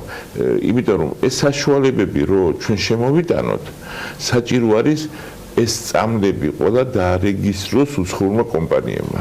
უცხოურმა? ხო, რასაკვირველია. უცხოური მწარმოებელი არეგისტრირებს ჩვენთან და მე ჩვენ ვყიდულობთ ამ გასაგებია, ანუ ვალიდაცია რომ მოიპოვოს, ვალიდაცია რომ მოიპოვოს. გასაგებია. საქმე რაში მდგომარეობა? საქართველოში, როგორც გითხარით, ფაქტიურად ეხლა იქნება ეს ინდუსტრია. და შესაბამისად არც ერთ დიდ კომპანიას ისე არიან ერთ-ერთი კომპანია, მაგრამ ის რაც წამლებია საჭირო ბევრი სხვადასხვა კომპანიების მიერ წარმოებული წამლები. აი ეს ბაღები, რომლებსაც სოფლის მეურნეობის სამინისტრო აფინანსებს, საჭირო არის ამათი მოვლა. ამათი მოვლა ეს ბევრი წამლებია საჭირო. მაგალითად, ჩვენ გეტყვით, ახლა ჩვენ ფინანსური პრობლემა არ გქონდათ, მაგრამ მსხლის ბაღები, როდესაც შეგვექნა პრობლემა, ჩვენ მიმართეთ, რომ შემოგვეტანა ეს წამალი. ეს წამალი, რომელიც შემოგვეტანა, არ იყო დარეგისტრირებული საქართველოში. ამიტომ მე გეტყვით, ჩვენ დაახლოებით 10 ჰექტარის ბაღის ლიკვიდაცია მოგვიწია. იმიტომ ჩვენ ვერ შევძლებთ. მარტო თქვენ გქონდათ ეგ პრობლემა? თქვენ გქონდათ ხოლმე ეგ პრობლემა? არა, ეს პრობლემა მე გეტყვით ყველას ექნება, მე ჩვენზე არ არის საკითხი, მე გეტყვით. და მოგვიწია ლიკვიდაცია. ანუ ინვესტიცია იყო განხორციელებული, ყველაფერი განხორციელებული. პროცედურა რო დაწყებულიყო იმ შხამკიმიკატების და წამლების ვალიდაციის და რომ გადარჩენილიყო ეს მსხლის ჰექტრობა, რაც გააშენეთ, არ ესწრებოდა დროში. არ ესწრებოდა. და ამიტომ მიიღო ბიზნესმა ეს გადაწყვეტა. იქ არის ერთი გამონაკლისი თუ ექსპერიმენტს ატარებ, რაღაცა ატარებ, დაბალ ჰექტარიანობაზე და რაღაცა შეგვიძლია შემოდანა. თუ ატარებ აი ესეთი მასშტაბური და მოცულობითი. არა და ხო ჩვენ რა გვქნა არა და არა. და გაის ფაქტიურად ჩვენ ეს გავანადგურეთ 10 ჰექტარი ბაღი. გამოსავალი რაშია მაგ ბატონ რეზო, რომ ეს ასე ვთქვათ, გამოსავალი არის ძალიან მარტივი. ეს არის თუ იქნება სურვილი ამის გადაწყვეტის. ეხლა ჩვენ თუ იცით ჩვენ წამლები, რომელიც საქართველოში შემოდის, არის პრინციპი აღიარების. ის რაც ევროკავშირშია, მე მგონი ამერიკის შეერთებულ შტატებში დაშვებულია, ისიც არის ჩვენთან დაშვებული. ამიტომ ნებისმიერ იმპორტიორს შეუძლია შემოიტანოს ეს წამალი და მკურნალობისთვის იხმაროს. ასეთი პრინციპს თუ გადავალთ ქიმიაზე, სოფლის მეურნეობის დაცვა და მცენარეთა დაცვა რაღაცა, ეს პრობლემა შეიძლება ახალი წლიდან შეიძლება გადაწყდეს და სხვა მებრძოლებს აქვს. ხო, აი ზუსტად მაგის თქმა მინდოდა, მით უმეტეს აი ვაშლთან დაკავშირებით, აი როგორც აღნიშნეს, დიდწიან როგორც ნახევრად ინტენსიური, ასევე ინტენსიურიც არის აღნიშნული კულტურა და ჩვენ არაერთი ბაღი გვაქვს, ანუ გაშუქებულიც ყოფილა თქვენი ეთერითაც მომხდარა ამ ბაღების ზუსტად აი ვაშლებთან დაკავშირებით და უკვე მესამე წელიწადი არის, რომ ბაღებიდან უკვე რაღაცა ნაყოფის ნიშნებიც რო იყო და მსგავსი პრობლემა ჩვენთან, ანუ აი რომ ექნებათ პრობლემა აი ამ ქიმიკატებთან დაკავშირებით, ხელმისაწვდომობასთან დაკავშირებით, ჩვენთან, რა ვიცი, არავის არ დაუფიქსირებია მსგავსი მოსაზრება და ჩვეულებრივად კი, იმიტომ რომ აი ვაშლებთან დაკავშირებით 10 ჰექტარზეც არის ბაღები გაშენებული, 12 ჰექტარზეც არის. იყენებენ ამ ხშხამ ქიმიკატებს ჩვეულებრივად. რა თქმა უნდა, იმიტომ რომ აი ხო გეუბნებით მაყურებელსაც ქონია შესაძლებლობა რომ თავის თვალით ინახა იქ ასე ვთქვათ გავიგე მარიამ. ბატონო ზაზი რო დაამთავროთ გაგვიწყდა ანუ მოხდეს მიმართება შხამქიმიკატებზეც იგივე ვალიდაციისა ავტომატურ რეჟიმში და ეს დააჩქარებს იმ პროცესს, რომელიც გამორიცხავს შესაძლო ლიკვიდაციებს, რაც თქვენ შემთხვევაში. გასაგებია, გეთანხმებით და მე რაც შეეხება ბაშტებზე, იქაც გეტყვით, რომ იქაც არის დიდი პრობლემა, თუ თქვენ იმას შეაფასებთ, რომ ეს უნდა იყოს ეფექტური ბაღი, წარმოება უნდა იყოს 50-60 ტონა, ყველაფერი ეს მოქმედებს ბევრ ქიმიკატებს, რომელიც ბევრი საქართველოს საერთოდ არ შემოდის. ანუ დღეს საქართველოში ქიმიკატები შემოდის, მაგრამ არ შემოდის ის იმ ასორტიმენტით, რაც ევროპაში მაგალითად ამერიკაში დაშვებულია, რაც პრობლემას გიქმნით? ეს სწორად მივხვდი? ეს ჩვენ ლაპარაკობთ, აი თქვა წამლებზე. რაღაცა წამალი მაშინაც შემოდიოდა და რაღაცა სვავდით და მკურნალობდით. მაგრამ როდესაც უკვე საჭირო არის სპეციფიკური წამლი, სპეციფიკური დავადები, სპეციფიკური იმის მიმართ ეს აღარ არის უკვე. და ეს დავადება, რომელსაც მე გეტყვით, რომ ეს დროის საკითხი არის, იმიტომ რომ ბაღები ხო 20-25 წლით ვას რა შეეხება 20-25 წლით. იგივე კაკლებზეც არის, კაკლის ინტენსიური მთელი რიგი დავადებები არის. თუ გავითვალისწინებთ იმას, რომ კიდევ ჩვენთან საქართველოში აი ესეთი სპეციალისტები არ არიან ბაღის მოვლის, წამლობის და რაღაცების, ეს დიდი რისკია საერთოდ გამოსავალი არის ევროკავშირის და ამერიკის ბაზარზე. გამოსავალი არის პრინციპის გადმოტანა. გასაგებია იმ ქვეყნებში, სადაც პრეცედენტი ამისი არ მაქვს. სხვა ისინი უნდა ვეკითხო. თქვენ წაღან ახსენეთ ის რამდენიმე ბაღი, რომელსაც პრობლემები შეექმნა. აი მიზეზები რა იყო? ეს მიზეზები თუ არ იყო და ამას გვიდასტურებთ, სხვა რა მიმართულებით არსებობს? ნერგების პრობლემა უმეტეს შემთხვევაში. უფრო მეტად ნერგების პრობლემა იყო, კი ეს კიბოს რო ეძახიან კაკალს ეს დაიმართა კიბო და ანუ მსგავსი შემთხვევა და მსგავს რამდენიმე შემთხვევას ქონდა. ეს კიბოს უყურნი დაბადება არის, რომელიც მკურნება. ხო, მაგრამ ანუ ძალიან დიდი ნაწილი ვერ გადაარჩინეს.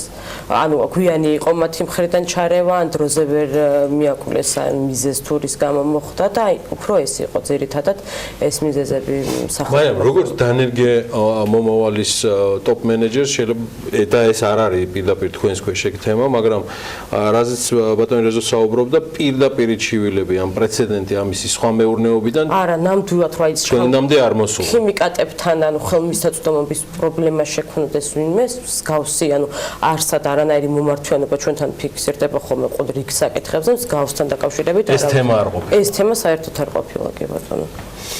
ახლა ის რო აღნიშნეთ, რომ ანუ არ ყავს მაგალითად ისეთი აგრონომები, ესეთი დიდი გასაგები არის, მაგრამ ეს რო აი შხამქიმიკატების ხელმისაწვდომობასთან დაკავშირებით, ახლა სიმართლე ვიხოთ პირდაპირ ახლა. მე გეტყვით ხა ჩემ იმას პროგნოზია ხო საჭირო. პროგნოზი ის არის, რომ ჩვენი ამ წლების შემდეგ ხო რომელიც უკვე ძველი ბაღები თითქმის განადგურებული არის და ძალიან ცოტა მოსავალი არის. საქართველოში იმპორტი უფრო მეტად გაიზრდება და ჩვენი ბაღები იქნება არეფექტური და ფაქტურად მოსავლიანობა უფრო შემცირდება. თუ ვინმე სახსრად აკეთებს ამ სტატიკას, ჩვენ ამას მალე მივიღებთ. და სიტყვაზე ვამბობ, ის თემა რომ მოიხსნა, სადაც თქვენ ბრძანეთ, რაც თქვენთვის დადგა პრობლემა, შეიძლება დანერგემომავლის ფარგლებში არ იყო ამის პრეცედენტი, მაინც ესეთ პროგნოზი რჩებით? შხამქიმიკატების თემა მოგვარდა. მე გეტყვით, სახელმწიფო ფასილიტაციას უკეთებს. არა, მე კიდევ ერთი პრობლემა, რომელიც დადგება ჩემი აზრით, რომელიც მე მაინც ვთვლი, რომ თუ ბიუჯეტი დევს ფულს, ესეც უნდა გაითვალისწინოთ. რა გაითვალისწინოთ? თქვა 2 ჰექტარია საშუალოდ 100 ტონა მოსავალს მიიღებს. რა უნდა უქნას 100 ტონას? როგორ ფიქრობთ? ფერმერს საჯანდაბაში უნდა წაიღოს ეს ხილი. აი თუ ჯანდაბაზია საქმე ის ფერმერიც არის. არა, მე გეკუმ ჯანდაბა რატო ვარ, იმიტომ რომ ბოლომდე არ არის დათვლილი ყველა 엘ემენტი, როგორც სახელმწიფო ფული გახდეს ეფექტიანი.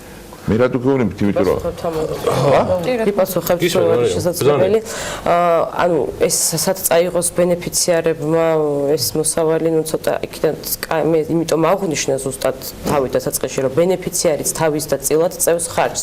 ის არის სრულად ასე ვთქვათ, ან ბიზნეს გადაწყვეტილებას იღებს, თავის თავზეც იღებს რისკს, იქიდან გამომდინარე, რომ თუ სახელმწიფო მაგალითად ერთ ბენეფიციარზე 100.000 მაქსიმალურ თანხას გასცემს, ბენეფიციარის წილად დამიჯერეთ, რომ 70-80.000 იქვე მოსდევს ინვესტიციაში. შესაბამისად, როგორც ნებისმიერ ბიზნესს ჭირდება გაანალიზება, მათი მხრიდანაც ხდება მსგავსი. მისი თანაინვესტირება მაგდროს რა თქმა უნდა, ab 70.000 ლარს რო სიტუაცია ინვესტიციას შესაბამისად უნდა შეისწავლო, ბაზარიც უნდა შეისწავლო, სად უნდა მოახდინო რეალიზაცია. გარდა ამისა, სახელმწიფო რას აკეთებს? აკეთებს იმას, რომ იქნება შესაბამისი, ასე ვთქვათ, ინფრასტრუქტურა, რა თქმა უნდა, შესანახი მაცხოვრები არის, საწყობები არის და გადამამუშავებელი ქარხნები ფინანსდება აქტიურად. აქედან გამომდინარე, ეს ნედლეული რომ მე მოხდეს შენახვა, სწორედ შენახვა, ჩაბარება, მსგავსი ხელშეწყობის არაერთი პროექტი გვაქვს და აქედან გამომდინარე, მარტო ეს არ არის რომ ბაღი გაშენდეს, მერეც ნებისმიერ ასე ვთქვათ ეტაპს მივყვებით და შესაბამისი ღონისძიებები წინასწარი კონსულტაციები ბატონ რეზო, ეს დანერგემომავალი არ არის ამ თემის პირდაპირ ბენეფიციარის, სოფლის მეურნეობის სამინისტროში ამ თემაზე გქონდათ გულისხმობ შხამქიმიკატების ვალიდation. გქონდა დაახლოებით 1 წლის წინათ. ხედვა იქ თანამშრომლები, რომელიც ცოტა ასაკოვანი არის, აი გეგონება იმას საბჭოთა კავშირში ცხოვრობდნენ და ისე უყურებენ ამ საკითხს, რომ რა ვქნათო, ჩვენ ხალხს ხო არ მოვწამლავთო. წამოვთ მე და თქვენ ხალხს ჩვენ წაღარები ვართ და თანამშრომლები. ხო და საქმე რა არის, რომ თქვა, როდესაც ირაინდეს შემოდის ეს ვაშტი იქ რა შხამქიმიკატებს ხმარობენ, ან პოლონეთიდან იქ ის არაფერი არ არის. სატელევიზიო ნაწილშიც გახდება ეს თემა ჩვენი განხილვის საგანი სოფლის მეურნეობის სამინისტროსთან. მადლობა მობრძანებისთვის, მადლობა აქცენტებისთვის, მადლობა პასუხისთვის, წარმატებებს გისურვებთ. დანერგემომავალს, მადლობა კომპანია ჩირინას და მის დამფუძნებელს ზევას ვაშაკიძეს, მარიამ მეკოშკიშვილს, იგი პროექტი დანერგემომავალის ხელმძღვანელია. ჩვენ რეკლამაზე გავალთ და სულ რამდენიმე წუთში ნინი ლონგურაშვილი უკვე გაუძღება თემას, ეყოლება თუ არა ქვეყანას დიპლომატიური რანგის ახალი თანამშრომლები და საერთოდ რა საჭიროა და საჭიროა თუ არა კომერციული ატაშეები. ხის თუ არა ამაზე თანხების ხარჯვა. სულ რამდენიმე წუთში დაგვალოდეთ, საქმიანი დილა გრძელდება.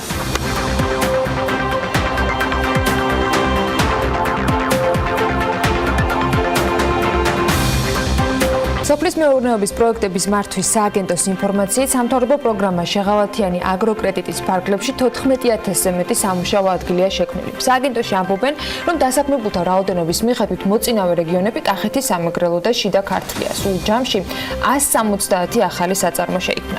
მანდვე შეგვიძლია ამოვიკითხოთ ესეთი ინფორმაცია, რომ ამ პროექტების ჯამური ღირებულება 282 მილიონს აჭარბებს, შეღავათიანი აგროკრედიტის ფარგლებში კი 1,100 მილიონის და 258 მილიონი დოლარის ცესხია გაცემული. შეღავათიანი აგროკრედიტის პროექტია, რომელიც 2013 წელს დაიწყო. ამოვიკითხეთ ბიუჯეტშიც პროექტში, ჯერჯერობით სახელმწიფო ბიუჯეტისა, ეს ყველაფერი გრძელდება მომავალი წლის ბიუჯეტში და პროექტით გათვალისწინებული არის 59 მილიონი ლარი. პროექტი დანერგემომავალის მენეჯერი მარიამ მეკოშკიშვილი არის ჩვენთან ერთად. მარიამ, დილამშვიდობის, დიდი მადლობა და ჩვენთან ერთად არის ტრადიციულად, როცა არის თბილისში და საქართველოში ან არ არის ჩირინას ქარხანაში და ახერხებს მოსვლას რევაზ ვაშაკიძე, ჩირინას დამფუძნებელი, მადლობა მას დროისთვის და მობრძანებისთვის. ეს არის ოფიციალური ინტრო ამ შემთხვევაში, რაც ჩვენ გავაკეთეთ, მარიამ, 2013 წლიდან მოყოლებული 59 მილიონი ლარი, რომელიც არის გათვალისწინებული. არის თუ არა ნაფიქრი უკვე, რას და როგორ გეგმავს თლიანად პროექტის მესვეურები და რა მიმართულებით აპირებთ წასვლას. თქვენ ახლა თავიდან საუბარში აღნიშნეთ ესე ვთქვათ პროგრამა შაღავათიანი აგროკრედიტი დანერგემომავალი სხვა არც ხო? კი, მე გახლავთ პროგრამა დანერგემომავლის ხელმძღვანელი. ჩემი პროექტის ჭრილში რაც შემიძლიათ გიპასუხოთ, ქონდათ ამაზე, ანუ ასე ვთქვათ, თქვენ ტელევიზიაშიც კითხვა თუ ასე ვთქვათ, უკვე რა შედეგები მივიღეთ. იმიტომ იქ შედეგები რაც იყო, ეს ვაჩვენეთ მაყურებელს. ამ ნაწილში გარკვეული თანხები გაწერილი არის. მაგრამ ჯერ არ გვაქვს ინფორმაცია ჯამურად 29 მილიონ ლარს აღემატება სახელმწიფო დაფინანსება ჯამურად პროგრამა დანერგემომავლის ფარგლებში. დაწყებიდან დღემდე. დაწყებიდან დღემდე 2015 წელს დავიწყეთ, ასე ვთქვათ, პროგრამა ინტენსიურად ბაღების გაშენება, ანუ გაზაფხულზე დაიწყო და შემოდგომი 2015 წლის შემოდგომიდან ხდება ბაღების აქტიური გაშენება. უნდა აღვნიშნო ისიც, რომ გაშენებული ბაღებიდან მეტი წილი მოდის, ასე ვთქვათ, კაკალზე, რაც მოგეხსენებათ ხმოიარობაში შედის, ასე ვთქვათ, ჭირდება გარკვეული პერიოდი, 4-5 წლის მერე იძლევა, ასე ვთქვათ, მოსავალს. აქედან გამომდინარე, რაიმე კონკრეტულ დღის მდგომარეობით, ასე ვთქვათ, მიღწეულ შედეგებზე საუბარი ზედმეტი არის, ну ცოტა ნაადრევი არის, თუმცა მომავალი წლიდან 2020 წლიდან აქტიურად შესაძლებელი იქნება, რომ უკვე დავინახოთ შედეგები.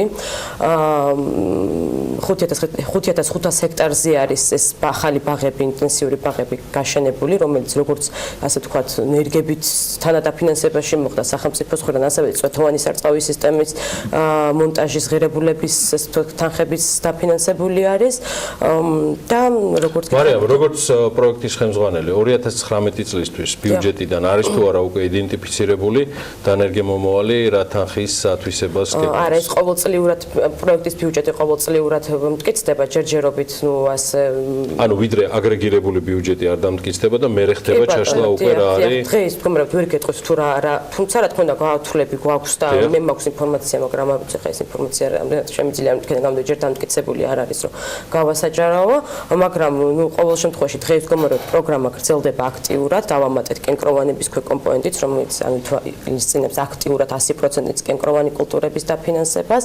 მოსაოდნელ შედეგებს რაც შეეხება, დაახლოებით 150 მილიონი დამატებიდან ლარი უნდა მივიღოთ ქვეყნის მასშტაბით აღნიშნული გაშენებული ბაღებიდან, 150 მილიონი ლარია, როცა სახელმწიფოს მივიღოთ თუ ბენეფიციარებმა მიიღონ. არა, ჯამურად აღნიშნულ ბაღებში შემოსავალი დამატებით 150 მილიონი ლარის ოდენობით, ესეც დამყარებული არის, რაც შეიძლება ვთქვათ, პესიმისტურ გათვლებზე. სავარაუდოდ არიღი რა არის 150 მილიონის მიღება? აი, საიდან სადამდე? 2025 წლისთვის არის უკვე რომ არსებული ბაღები ნამდვილად სრულ ხმოიარობაში იქნება შესული მეტწილად და აქედან გამომდინარე უკვე შესაძლებელი ეს არის 2020-2025 არის ყველაზე ესე ნაყოფიერი პერიოდი უნდა გამოდგეს ამ პროგრამით. ჩვენ ვიცით დღეს მდგომარეობით ფართობები, ვიცით გათვლები დაახლოებით რომელი წლისთვის რა რაოდენობის შემოსავალი უნდა მივიღოთ და როცა პროგრამის წარმატებულობას ვაფასებთ, დღეს მდგომარეობით მაინც არსებობს ერთი კონკრეტული კრიტერიუმი, რომელთაც გარკვეულწილად შეგვიძლია, მე მგონი, მაინც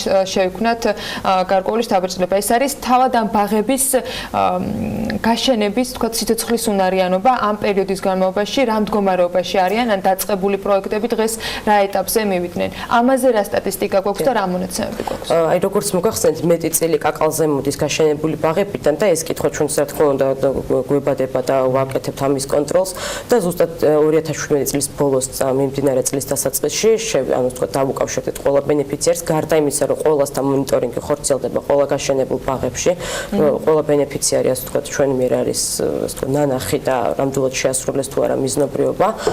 გარდა ამისა, აქტიურად ხდება მათთანაც თქვა სატელეფონო კონტაქტი და გვინტერესდებით სწორედ იმით, თუ რა პროცენტული მაჩვენებელი, ხა ის კონკრეტულად კაკლებზე გაკეთდა იქიდან გამომდინარე, რომ დიდი წილი სწორედ აღნიშნულ კულტურაზე მოდის და დაახლოებით გაშენებული ბაღების, ну რაც ისედაც 10-15% ისედაც არის, რომ რასაც ნერიქსაც მიიღებ იქიდან შესაძლებელია, რომ იყო რამდენიმე ბაღი 4-5 ათეული ბაღი, რომელმაც ასე ვთქვათ, განიცადა რაღაცა, ასე ვთქვათ, სრულათაც ვერ დავარქვათ, 50% რო გახმება, შეგვიძლია წარუმატებელი იყო 10 შემთხვევა, რაც შეგვიძლია ესე რომ გამოვყოთ. მაგრამ დანარჩენ შემთხვევაში, აი 20-25% იყო, რომელთანაც თვითონ აქვს მოლაპარაკება ბენეფიციარებს, უნდა აღვნიშნო, რომ ბენეფიციარები აქვს თვითონაც წერენ ხარჯს.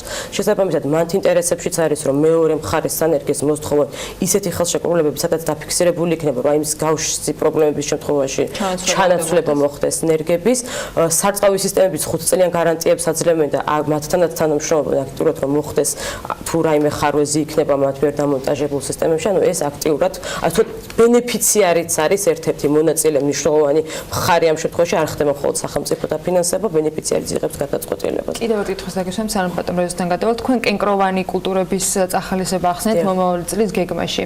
რის მიხედვით არჩევთ, რომელი მიმართულებით უნდა იყოს წახალისებული ესა თუ ის კულტურა? მომავალი წლის გეგმაში არა, ეს უკვე დავიწყეთ 20 სექტემბრიდან დაწყებული გვაქვს მიმდინარე კი ბატონო. ხო, ნუ წელს მცირედ რო არის, თუმცა განაცხადების მიღება აქტიურად ხორციელდება და საშემოდგომოთაც არის შესაძლებლობა, რომ რა თქმა უნდა იყოს უკვე ბაღები გაშენებული, მაგრამ მანდ რაღაც მოთხოვნა გვაქვს, რომ მუნიციპალიტეტიდან 5 ჰექტარი მაინც უნდა მოგროვდეს და ასე ვთქვათ, ახლა მთლიანად მუნიციპალიტეტებზე არის, ასე ვთქვათ, როგორი აქტიურებენ და რამდენად მოაგროვებენ აღნიშნულ მიწის ფართობებს. რაც შეეხება იმას, თუ რატო გადაწყდა მაინც და მაინც კენკროვანი კულტურები, ამას რამდენიმე ახსნა აქვს. პირველი ის, რომ ეს ქვეკომპონენტი კენკროვანი კულტურების დაფინანსების ქვეკომპონენტი გათვლილი არის მცირე მიწიან ფართებზე. ანუ თუ დანერგემომავლის ფარგლებში 1 ჰექტარიდან 20 ჰექტარამდე ხდებოდა ბაღების გაშენება, ამ შემთხვევაში მაქსიმუმი გახოთ 9 ჰექტარი და იმ რეგიონებზე არის გათვლილი, სადაც ასე ვთქვათ, არის ფრაგმენტირებული მიწის ნაკვეთები, ანუ ვერ ხერხდება მიწები, 1 ჰექტარს იქ ფიზიკურად ვერ აერთიანებდნენ ბენეფიციარები, რომ ჩართულიყვნენ ბაღების კომპონენტში. ამის გამო უნდა შერჩეულიყო ისეთი კულტურა, რომელიც იქნებოდა ასეთ მცირე მიწიან ფართობებზეც შემოსავლიანი. კენკროვანი კულტურები საკმაოდ, ასე ვთქვათ, მაღალი ინტენსივობით გამოირჩევა. რაც გვაინტერესებს ხოლმე, აი ეს მსხმოიარობაში შედის მოკლე პერიოდში 5-6 წელი კაკალივით და სხვა კულტურებით არ სჭირდება. მესამე წლიდან უკვე შესაძლებელი არის მოსავლის მიღება, შესაბამისად შემოსავლის წყარო უჩნდება ბენეფიციარს და გარდა ამისა, საერთოდ მოთხოვნა არსებობს ბაზარზე კენკროვანების კუთხით. შესწავლილი იყო არაერთი ქვეყნის მაგალითი, სერბეთმაც მსგავსი ჩვენსავით პატარა მიწებზე დაიწყეს 2010 წელს კენკროვანი კულტურების ბაღების წარმოება და ძალიან კარგი შედეგი აჩვენეს შესაბამისად და ამის გარდა კიდევ სხვა ბევრი ფაქტორი აქვს, თუმცა ნიადაგვი კლიმატური პირობებიც ისეთი არის ქვეყანაში, მით უმეტეს იმ რეგიონებში, სადაც ეს კომპონენტი უნდა გავრცელდეს, რომ ყველანაირ წინაპირობა აქვს, რომ მანდ ნაწარმოები კენკროვანი კულტურები იყოს სასწავლო ხარისხი. შევა ჩვენთან ერთად შირინასგან მაინტერესებს და ზეზოაშაკიძისგან, თქვენ თუ სარგებლობთ დანერგემომავლით და არა, ჩვენ არ სარგებლობთ. მაგრამ დღეს მე ძირითადად ქათამს აღარ ვილაპარაკებ. ხო, დღეს ის შემთხვევა არის, როცა ბიუბიოს არ შევეხები. შემოდგომა ისე მე ცოტა ისტორიას მოვყვები და იდეოლოგიურად რატომ დაიწყო სოფლის გენობის სამინისტრომ ინიციირება ამ სფეროში. კენკროვნებს რაც შეეხება დაახლოებით 40-50 წლის წინათ იყო გაშენებული საქართველოში ბოლო ბაღები. ამის შემდეგ ბაღები არ გაშენებულა. მაშინ საბჭოთა საქართველო იყო და ინტენსიურად აშენებდნენ. მე ნელა ეროზია მოხდა და დამოუკიდებლობის პერიოდში ასე დიდი ბაღები არ გაშენებულა. ზოგადი ეროზია იყო. ზოგადი. ხო და საქმე რა არის, კენკროვნები ძირითადად ახლა გეტყვით არის თქვათ ვაშლი, თქვათ მსხალი და სხვა ქლიავი ეს კენკროვნებს უძახიან. შეეხება კაკლების ბაღები დიდი ხანი არ გაშენებულა საქართველოში და ძირითადად ხალხი კაკალს აჩნევდა როგორც ჩრდილის ელემენტს, რომ ჩრდილი ეზოში შეექმნათ. საქართველოში ჩვენ მივედით იმ ეტაპზე ახლა, როდესაც თქვათ კენკროვნების ძირითადი ნაწილი ჩვენ კერვა წარმოებთ შემოდის უცხოეთიდან. მაგალითად ვაშლი, რომელიც ჩვენ ვიყავით ძირითადი წარმოებელი და იმპორტიორი, სადღეისოდ ყოველთვე 600-700 ტონა ვაშლი შემოდის. იმპორტი ეს არის ძირითადი თურქეთი, ირანი და პოლონეთი. და შესაბამისად ხალხი შეხება კაკლის მიყვნე 90% სულ იმპორტირებულია საქართველოში. ხო. ამით ეს არის ესეთი უხეში შეფასება თქვენი მხრიდან თვითონ ეს არის უხეში შეფასება ხო პროექტის და ალბათ ჩემი აზრით სოფლის მეურნეობის სამინისტრომ ეს გულანთებული ხალხი იყო და გადაწყვიტეს რომ დაეწყოთ ეს ხმი არ შევაფასებ ამას ეს დადებითი იყო თუ არ ყოფილი თუმცა კენგროვანზეც და კაკლის კულტურაზეც გავიგე საფუძველიდან მოყოლებული დრამდე ხო ეს იყო და რასაკვირველია თუ ეს ჩვენ აუგებით და ვაწარმოებით და გახვდები არ მეწარმოებული და მე იმპორტიორების კარგია რასაკვირველია ალბათ პერსპექტივაც ეგ უნდა იყოს რეალურად ხო ბატონ რეზო ჩანაცვლება რეალურად ამ ყველაფერს პერსპექტივაც ეს უნდა იყოს გითაქვით მაგრამ ეს მან სახელმწიფო კერნო გააკეთოს ხალხმა ფერმერებმა და სახელმწიფო ჩემი აზრით უნდა შექმნას პირობები რომ ეს მოხდეს საწყის პირობებზე და გარემოზე საწყის პირობებზე რაც შეეხება გარემო და კლიმატი მარიამ მაგნისთა საუკეთესია საქართველოში ეს რომ მოხდეს და იყოს. რაც შეეხება კომპანია ჩირინას ჩვენ დაახლოებით 1-5 წლის წინ გადავწყვიტეთ განახორციელოთ ვაშლის ბაღების და ცხლის ბაღების გაშენება და ნაწილობრივ კაკლისაც გეტყვით. ხო და ჩვენ რასაკვირველია არ მიგვიმართა სოფლის მეურნეობის სამინისტროდან და ჩვენ აღმოჩნდით ძალიან დიდი პრობლემის წინაშე. რაში მდგომარეობს პრობლემა? რაში მდგომარეობს ეს პრობლემა? ჩვენ ეს კი ბაღები რო გავაშენეთ, ჩვენ ეს ჩამოვიტანეთ საუკეთესო ენერგიები, გადავხურეთ მთლიანად, ყველაფერი კარგი იყო, კლიმატური პირობები ყველაფერი კარგია. მაგრამ აქ იწყება ყველაზე დიდი პრობლემა. ახლა მე პრობლემებზე მოგიყვებით. საბჭოთა კავშირშიც იყო ბევრი უცხოური კომპანიები ქიმიურ ზემოქმედობაში მცენარეთა დაცვის საშუალებებს არეგისტრირებდნენ საბჭოთა კავშირში. და შესაბამისად მე ხალხი ყიდულობდა ამას და აწარმოებდა. ახლა სადღეისო ჩვენ რომ ბაღების გაშენება დავიწყეთ, ეს არის ინტენსიური ბაღები. ინტენსიურ ბაღებს გეტყვით რომ თავისი პრობლემა ჭირს, როსუ და დაცვა, ეს ქიმიური საშუალებების შემოტანა, ელემენტარულად იქ მართვა საჭირო, რამდენი ყვავილი ექნება, როდის ექნება, როდის უნდა დაყაროს ეს ყვავილი და რაღაცა. მაგრამ სოფლის მეურნეობის სამინისტროში არის ერთი განყოფილება იქ, რომელიც დარჩა საბჭოთა კავშირში. გეტყვით რატომ? რატომ? იმიტომ რომ ეს საშუალებები რო ჩვენ შემოვიტანოთ, საჭირო არის ეს წამლები ყველა დაარეგისტროს უცხოურმა კომპანიებმა. უცხოურმა? ხო, რასაკვირველია. უცხოური მწარმოებელი არეგისტრირებს ჩვენთან და მე ჩვენ ვყიდულობთ ამას. გასაგებია, ანუ ვალიდაცია რომ მოიპოვოს, ვალიდაცია რომ მოიპოვოს. გასაგებია. საქმე რაში მდგომარეობა? საქართველოში, როგორც გითხარით, ფაქტიურად ეხლა იქნება ეს ინდუსტრია. და შესაბამისად არც ერთ დიდ კომპანიას ისე არიან ერთი-ორი კომპანია, მაგრამ ის რაც წამლებია საჭირო ბევრი სხვადასხვა კომპანიების მიერ წარმოებული წამლები. აი ეს ბაღები, რომლებსაც სოფლის მეურნეობის სამინისტრო აფინანსებს, საჭირო არის ამათი მოვლა. ამათი მოვლა ეს ბევრი წამლებია საჭირო. მაგალითად, ჩვენ გეტყვით, ახლა ჩვენ ფინანსური პრობლემა არ გქონდათ, მაგრამ მსხლის ბაღები, როდესაც შეგვექნა პრობლემა, ჩვენ მიმართეთ, რომ შემოგვეტანა ეს წამალი. ეს წამალი, რომელიც შემოგვეტანა, არ იყო დარეგისტრირებული საქართველოში.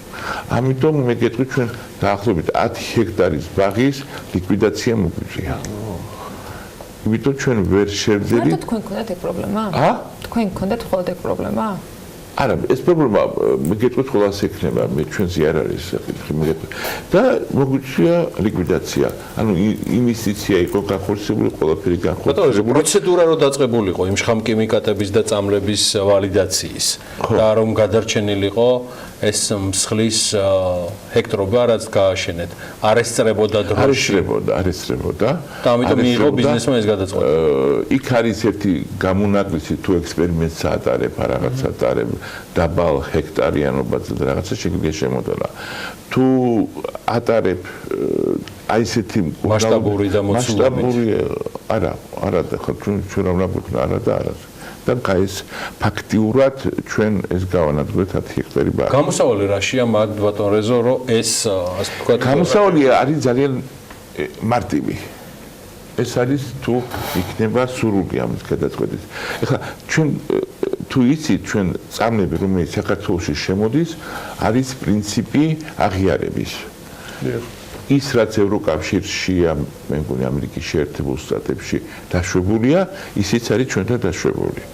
ამიტომ ნებისმიერ იმპორტიორს შეუძლია შემოიტანოს ეს სამალი და მკურნალობისთვის იხმაროს.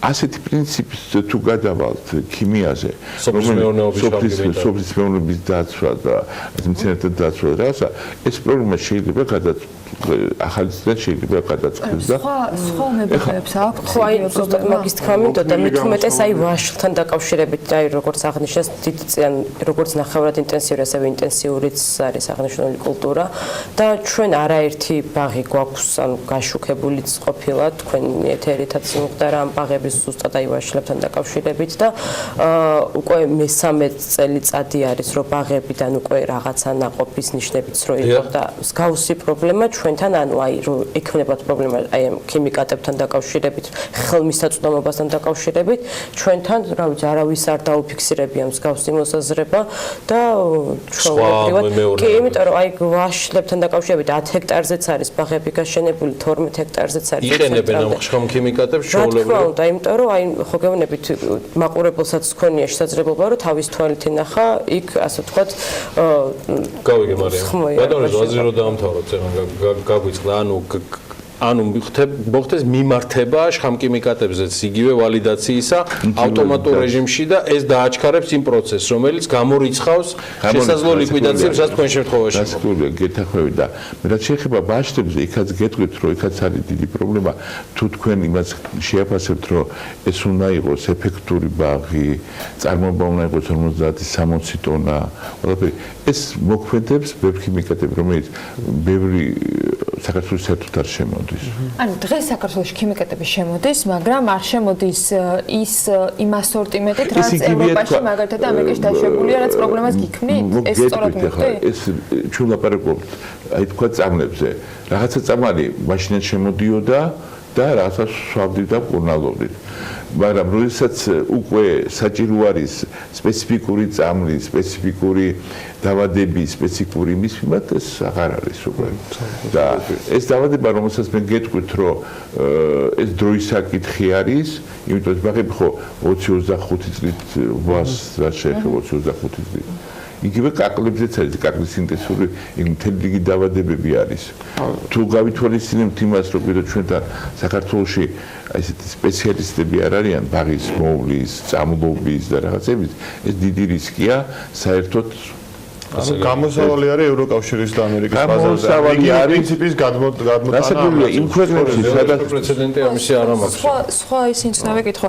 თქვენ წაღან ახსენეთ ის რამდენიმე ბაღი, რომელსაც პრობლემები შეექმნა. აი მიზეზები რა იყო? ეს მიზეზები თუ არ იყო და ამას გვიდასტურებთ, სხვა რა მიმართულებით არსებობს? ნერგების პრობლემა უმეტეს შემთხვევაში. ხო, აი უფრო მეტად ნერგების პრობლემა იყო, კი ეს კიბოს რო ეძახიან კაკალს ეს დაიმართა უკიბო და ანუ მსგავსი შემთხვევა და მსგავს რამდენიმე შემთხვევას ხონდა. ეს კიბოს უყურნი დაბადება არის, რომელიც იმკურნება. ხო, მაგრამ ანუ ძალიან დიდი ნაწილი ვერ გადაარჩინეს.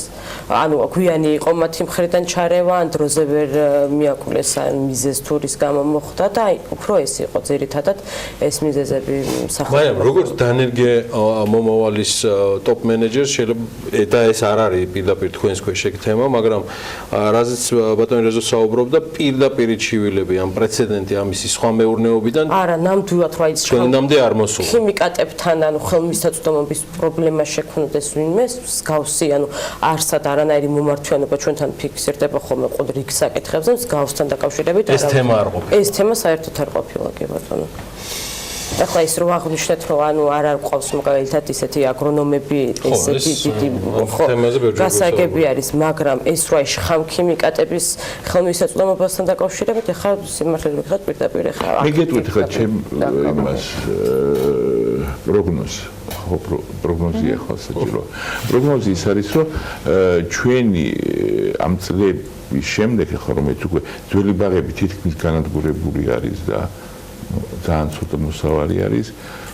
საქართველოში იმპორტი უფრო მეტად გაიზრდება და ჩვენი ბაღები იქნება არეფექტური და ფაქტურად მოსავლიანობა უფრო შემცირდება. თუ ვინმე სახსრად იაკეთებს ამ სტატიკას, ჩვენ ამას მალე მივიღებთ.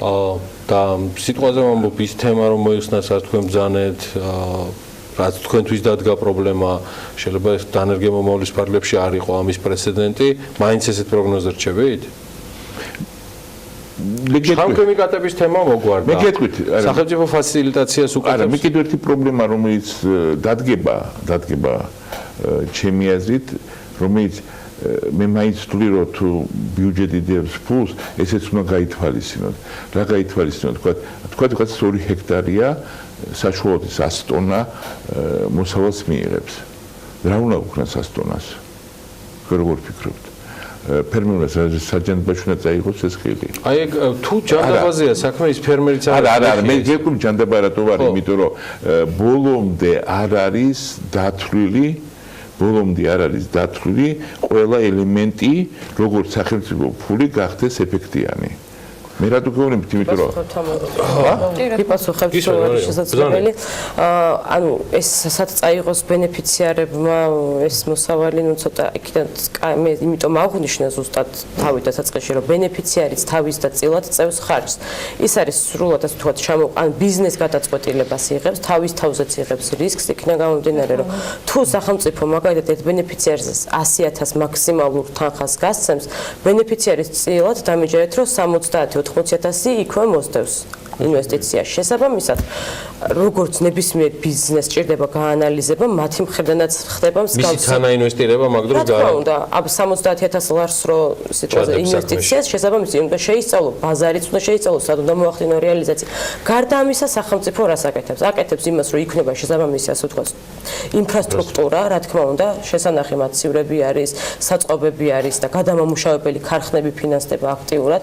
აქედან გამომდინარე, ეს ნედლეული რომ მე მოხდეს შენახვა, სწორედ შენახვა, ჩაბარება, მსგავსი ხელშეწყობის არაერთი პროექტი გვაქვს და აქედან გამომდინარე, მარტო ეს არ არის რომ ბაღი გაშენდეს, მერეც ნებისმიერ ასე ვთქვათ ეტაპს მივყვებით და შესაბამისი ღონისძიებები წინასწარი კონსულტაციები ბატონ რეჟო, ეს დანერგემომავალი არ არის ამ თემის პირდაპირ ბენეფიციარის, სოფლის მეურნეობის სამინისტროში ამ თემაზე გქონდათ გულისხმობ შხამქემიკატების ვალზე. გქონდა დაახლოებით 1 წლის წინათ.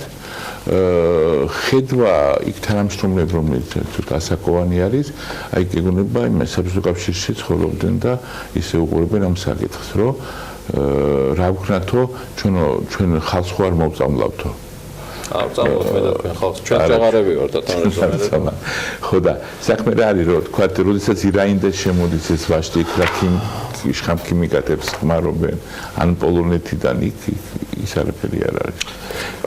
სატელევიზიო ნაწილშიც გახდება ეს თემა ჩვენი განხილვის საგანი სოფლის მეურნეობის სამინისტროსთან. მადლობა მობრძანებისთვის, მადლობა აქცენტებისთვის, მადლობა პასუხისთვის, წარმატებებს გისურვებთ.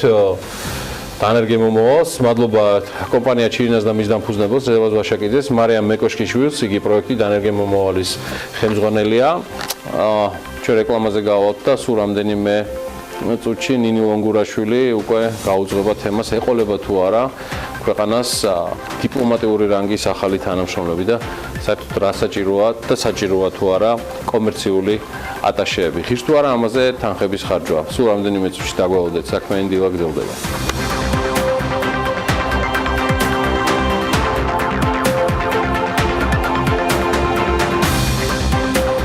თუ არა საქართველოს დიპლომატიური რანგის ახალი თანამშრომლების კითხვად რჩება მიუხედავად იმისა, რომ მთავრობამ კომერციული ატაშეების კონკურსი ჯერ კიდევ მარტში გამოაცხადა. ნინი ლონგურაშვილი შემოგვირდება ახლა ამ თემით, ნინი დილამშვიდობის და გაქვს თუ არა შენ პასუხი ამ თემით დაინტერესების შემდეგ, რას ფიქრობს მთავრობა და რა გადაწყვეტილება აქვთ მიღებული? მოგესალმები, ანა, მივესალმები საქმიანი დილის მაყურებელს. სიამოვნებით გაგცემდი პასუხს კითხვაზე, თუმცა გამიჭირდება. ამ თემაზე საუბარი მთავრობის წევრებსაც უჭირთ, მაგრამ როგორც აღმოჩნდა, ფიქრით ფიქრობენ. ეს ფიქრები კი სამინისტროში უკვე თვეებია, რაც გრძელდება. კომერციული ატაშეს თანამდებობაზე სამინისტრომ კონკურსი ჯერ კიდევ მიმდინარე წლის 6 მარტს გამოაცხადა. აპლიკანტებისგან განაცხადების მიღება კი აპრილში დასრულდა. ეს ეკონომიკის სამინისტრო იწყებს კონკურსს კომერციულ ატაშეებზე. ჩვენ მოგეხსენებათ, რომ საერთაშორისო ვაჭრობის განვითარების კუთხით გქონდა კომპლექსური გეგმა და გვაქვს და ამ გეგმას ნაბიჯ-ნაბიჯ ვახორციელებთ. ერთ-ერთი შემადგენელი ნაწილი გახლავთ კომერციული ატაშეების ინსტიტუტის დანერგვა. ჩვენ ვიცით, რომ მთავრობას კომერციული ატაშეების დანიშვნა 6 ქვეყანაში სურდა: ამერიკის შეერთებულ შტატებში, გერმანიის ფედერაციულ რესპუბლიკასა და თურქეთის რესპუბლიკაში, დიდ ბრიტანეთში, არაბთა გაერთიანებულ საემიროებსა და ჩინეთის სახალხო რესპუბლიკაში. თუმცა, ქვეყანას ინვესტიციების მოზიდვის მოვალეობის შემსრულებლები არც ერთ აქ ჩამოთვლილ ქვეყანაში ამ დრომდე არ ჰყავს. ეკონომიკის მინისტრისგან გუშინ შევიტყვეთ, რომ მისი წინამორბედის დაანონსებული ინსტიტუტი შესაძლოა არც შეიქმნას და ინვესტიციების მოზიდვისთვის საელჩოებში უკვე დასაქმებული კადრები გადამზადდნენ. ეკონომიკური ატაშეებზე ჩვენ გვაქვს აზრი, რომ გავაკეთოთ გასაზრდელი მოდიფიკაცია ამ იდეის. ჩვენ უფრო გვინდა გამოვიყენოთ ეს ინსტიტუტი, უფრო გამოვიყენოთ როგორც თვითონ საელჩოებში ეკონომიკური საქმიანობის გაძლიერების სახით. და რა თქმა უნდა, ის სამუშაო, რაც ჩავატარეთ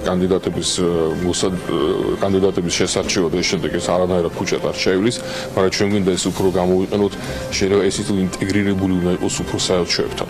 და იმ საელჩოებში უნდა გაძლიერდეს ეკონომიკური ნაწილი. და აი ამისთვის გავაკეთებთ ამას, ამიტომ ეს ექნება ესეთი მოდიფიცირებული სახე. ანუ ატაშები შეიძლება აღარ იყოს ესე ცალკე პირები, როგორც და შეიძლება აღარ იქნან.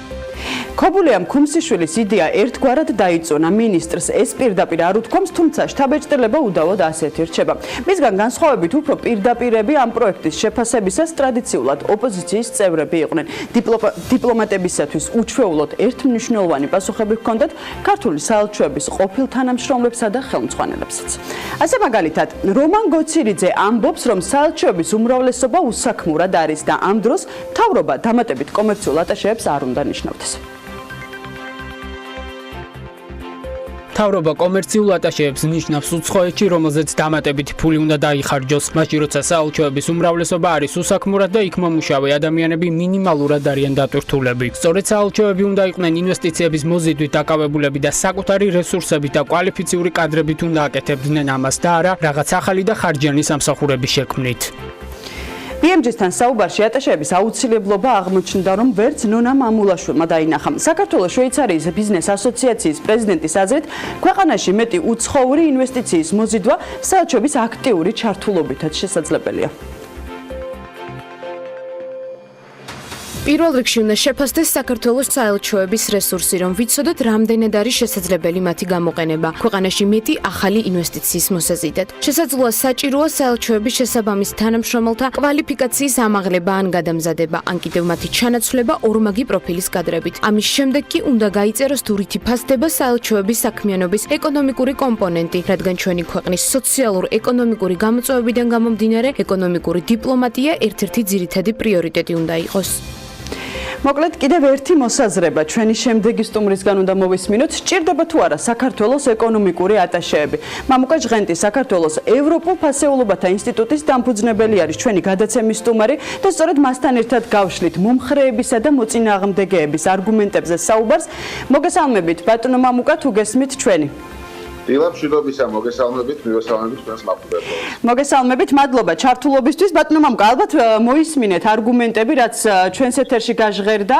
პირველ რიგში თქვენი პოზიცია როგორი არის? მომხრეების შეფასებებს იზიარებთ თუ მოწინააღმდეგეების? მე ვიზიარებ, რა თქმა უნდა, მოწინააღმდეგეების შეფასებას, ვინაიდან ეს არის ის გადაწყვეტილება, ის პრაგმატული მიდგომა, რომელიც ჩვენ გვჭირდება, რათა დაიზოგოს რესურსები და მეორე მხრივ, რა თქმა უნდა, ჩვენი საქმიანობა, მათ შორის ინვესტიციების მოზიდვის თვალსაჩინო იყოს მეტად ეფექტური და მეტად ასე ვთქვათ, უკეთესი ჩვენი ქვეყნისთვის და აქედან გამომდინარე, ვერ ვხედავ ვერანაირ მიზეზს, ვერანაირ დასაბუთებას იმისათვის, რათა ეს ახალი ასე ვთქვათ, თანამდებობები შეიქმნას საელჩოებში, მოხდეს რესურსის საკმაოდ სერიოზული რესურსის დახარჯვა ტყუილობრივად და გარდა ამისა, იგივე კოორდინაციის მოღვევა საელჩოების საქმიანობაში. თუ ნებას მომცემთ, მე გავიხსენებ, როდესაც ეს ინიციატივა თავიდან გაჟღერდა ჩვენი ხელისუფლების მხრიდან, მაშინ საუბარი იყო და ერთ-ერთი არგუმენტი გახდა ის, რომ აი თურმე საქართველოში მაგალითად ბევრ საელჩოს გააჩნია ესეთი ინსტიტუტი გააჩნია კომერციული ატაშე. მაგრამ სამწუხაროდ ვერც ერთი მაგალითი ვერ იქნა მოყვანილი იმისა, თუ რომელ იმ ქვეყანას გააჩნია საქართველოში კომერციული ატაშე საელჩოში, რომელიც ლამობს საქართველოსთან ინვესტიციების მიზიდვას საკუთარ სახელმწიფოში. ეს როგორც წესი პირველი ამოცანა კომერციული ატაშეს არის მისი, ანუ იმ ქვეყნის ბიზნესების მეწარმეების კომპანიების ინტერესების დაცვა ადგილსამყოფელ ქვეყანაში. აი, როდესაც ჩვენი კომპანიები, ასე ვთქვათ, გახდებიან უფრო ეფექტურები, როდესაც ჩვენი კომპანიები, რა ვიცი, ყულა იქნება თუ ნებისმიერი სოფლის მეურნეობის სფეროში თუ არ ვიცი, საბანკო სფეროში დაიპყრობენ ევროპას, მოდით ასე ვთქვათ, ცოტა ასე ვთქვათ, დავაშარჟოთ. როდესაც ჩვენი კომპანიები იქნებიან სერიოზულად წარმოდგენილები თუ ევროპის უცხოეთის სახელმწიფოებში, ამ შემთხვევაში აი ესეთი შერჩევით ისაც არა ყველგან არჩევით და ამ თანამდებობის შემოღება შესაძლებელია იყოს მიზანშეწონილი, მაგრამ მხოლოდ და მხოლოდ იმისთვის, რომ მოვიზიდოთ ინვესტიციები, ეს არის უბრალოდ რესურსის ხარჯვა და დამიჯერეთ ელჩებზე უკეთესად და ელჩების რანგის გათვალისწინებით მათზე უფრო მეტი ხელმისაწვდომობა და ასე ვთქვათ, ეფექტიანობა ამ თანამშრომლებს ნამდვილად არ ექნება. ბატონო მამუკა, საინტერესო არის, როდესაც თქვენ იყავით ელჩი, იმ პერიოდში იდგა თუ არა საელჩოების წინაშე გამოწვევა დამატებითი კადრების ყოლისა, ვინც კონკრეტულად აი საინვესტიციო მიმართულებაზე იმუშავებდა? მოგახსენებთ, ეს იდეა არ ახალია ნამდვილად, ეს მოყოლებული შევარდნაძის პერიოდიდან რამოდენიმეჯერ იყო, ასე ვთქვათ, განხილული სხვადასხვა ხელისუფლებების მხრიდან, თუმცა ყოველთვის კეთდებოდა აბსოლუტურად ლოგიკური და პრაგმატული ანალიზი, როდესაც ის დანახარჯი, რასაც ეს, ასე ვთქვათ, ინიციატივა მოითხოვს, მისი განხორციელება არანაირად არ იყო შესაბამისობაში იმ მოგებასთან, რომელიც შესაძლებელია მიეღო ქვეყანას. ბატონო მამუკა, ჩავერთვები ელჩებს აქვთ შესაბამისი კონტაქტები, დრო და ან შესაძლებლობა, რომ თავად გაუძღვნեն მთავრობის აი ამ დაკვეთას? მე მოვისმინე ბატონი რომანის კომენტარი გორცეძეს, როდესაც ის ბრძანებს საელჩოები არაფერს არ აკეთებენ, ნამდვილად არ დავეთანხმები ამაში. ეხლა არის რა თქმა უნდა ხარვეზების, თუმცა ჩვენი საელჩოები სხვადასხვა მიმართულებით მუშაობენ და საკმაოდ დატვირთულები არიან. ჩვენს ელჩებს ყოველ შემთხვევაში დიდ ნაწილს ყოველთვის ჰქონდა და გააჩნდა შესაბამის კონტაქტები, მაგრამ პრობლემა სხვა მიმართულებაშია და პრობლემა სხვა ასპექტშია. კერძოდ ის, რომ თუ ელჩს არ მიაწოდეს შენი ამომწურავი ინფორმაცია, არა ის, რომ საქართველოს საერთოდ უნდა ინვესტიციები და ჩვენ მომხრევართ უცხოური ინვესტორების შემოსვლის, არა, ეს არ არის საკმარისი. ელჩებს უნდა ჰქონდეთ ტარგეტირებული, კონკრეტულად ფოკუსირებული და დეტალური ინფორმაცია, რომ აი ამ განსაზღვრულ პერიოდში, აი ამ მიმართულებით, ამ სფეროში, ამ ადგილას, ამ გეოგრაფიულ, ასე ვთქვათ, ნაწილში ჩვენ გვესაჭიროება, ჩვენ ხედავთ რესურს, ანუ სახელმწიფო ხედავს რესურსს, რომ მოვიზნოთ ინვესტიცია, აი ესეთი ამ სახის ინფორმაცია უნდა ჰქონდეთ. აი კერძოდ შემიძლია მოვიყვანოთ დაგოს დადებითი მაგალითი, მაგალითად ტურიზმის მიმართულებით, ხო? მაგრამ რაც შეეხება ინვესტიციებს, რაც შეეხება ეკონომიკური განვითარების ასპექტებს, ელჩებს გააჩნიათ ჩემი ინფორმაციით მხოლოდ საერთო, ასე ვთქვათ, მესიჯი, საერთო მესიჯ ბოქსი, რომ საქართველოს ღია და ჩვენი საკანონმდებლო რეგულაციები იძლევა საშუალებას, რომ უცხოელმა ინვესტორმა ადვილად განახორციელოს ინვესტიციები, მაგრამ ამით ხავდება ყველაფერი. სამწუხაროდ დღევანდელ დღეს თუ ინვესტორს უნდა საქართველოს შემოსვლა, ის თუნდაც გვიპოვის, მაგრამ თუ ჩვენ გვინდა რომ ის მოვიზიდოთ, საჭიროა მას უფრო მეტი დეტალური ინფორმაცია გავასწროთ, შევთავაზოთ გარკვეული პირობები და აქედან გამომდინარე ეს შესაძლებელია თუ ელჩებს და საელჩოებს ექნებათ მეტი, უფრო დეტალური ტარგეტირებული, ასე ვთქვათ, ფოკუსირებული გარკვეულ სეგმენტებზე ინფორმაცია, რომელთაც ისინი შეძლებენ უკვე ადამიანებთან არა ზოგადი ენით საუბარს, არამედ კონკრეტულად და უკვე იქნება კონკრეტული შეთავაზებები, კონკრეტული წინადადებები, რაც რა თქმა უნდა, ბევრად გააზრდეს ეფექტიანობას. ამიტომ ელჩებზე გადაბრალება და საელჩოების გადაბრალება ან ახალი ინსტიტუტის შემოღება, ახალი თანამდებობის შემოღება მხოლოდ იმისათვის, რომ ვითომ ამას რაღაცნაირად უშველოთ, ეს რეალური არ არის და ჩემი აზრით ჯობია. თუმცა გუშინ BMG-ისთვის გახდა ბატონო მამუკა ცნობილი, რომ შესაძლოა აღარც დასჭირდეს მთავრობას კომერციული ატაშეების ცალკე დანიშვნა და შესაძლოა მოქმედი დიპლომატები გადამზადდნენ. ბატონო მამუკა, წეღან თქვენ ახსენეთ რომან გოცირიძის შეფასებებს შეეხეთ, უბრალოდ თქვენ მაინტერესებს თქვენი აზრი, იზიარებთ თუ არა თქვენი კოლეგების მისამართით გაკეთებულ მის შეფასებას, რომ ელჩები დღეს უსაქმურები არიან?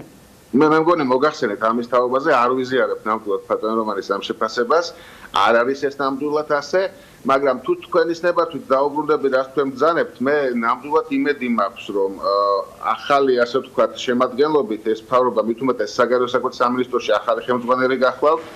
ადგილზე ეკონომიკის სამინისტროში პრემიერ-მინისტრი შეიცვალა.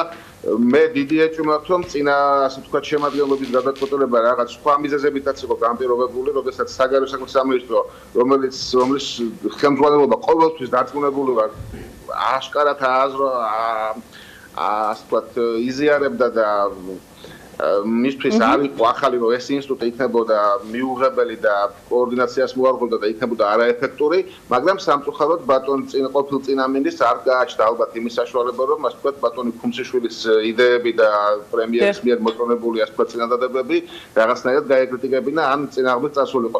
მე იმედი მაქვს, რომ ახალი ხელმძღვანელობა სამინისტროს ყოველ შემთხვევაში და დარწმუნებულია პრემიერის, იმიტომ რომ მას ყავს ახალი მრჩევლები, ვისაც შეუძლიათ რეალური და საღიაზე მიაწოდონ. მე იმედი მაქვს, რომ ამ იდეას გადახედავენ და სწორედ რაზეც მე მგონი მინისტრი ბრძანებდა თუ არ ვთქვი თქვენს სიუჟეტში მოახდენენ თუდაც გადამზადებას, მაგრამ მეორე გადამზადებაც არ არის ჩემი აზრით ამ ეტაპზე მნიშვნელოვანი, ამ ეტაპზე მნიშვნელოვანია ცენტრში, ანუ თბილისში მეტი მუშაობა და საელჩოებისთვის მეტი ამომწურავი და ყოვლისმომცველი ინფორმაციის მიწოდება, რომელსაც საელჩოები გამოიყენებენ და აი მხოლოდ ამის შემდეგ იქნება ალბათ შესაძლებელი უკვე შევაფასოთ რამდენად ეფექტურად მუშაობენ საელჩოები და რამდენად ასე ვთქვათ ეს საკითხი საჭიროებს შემდგომ გადახედვას.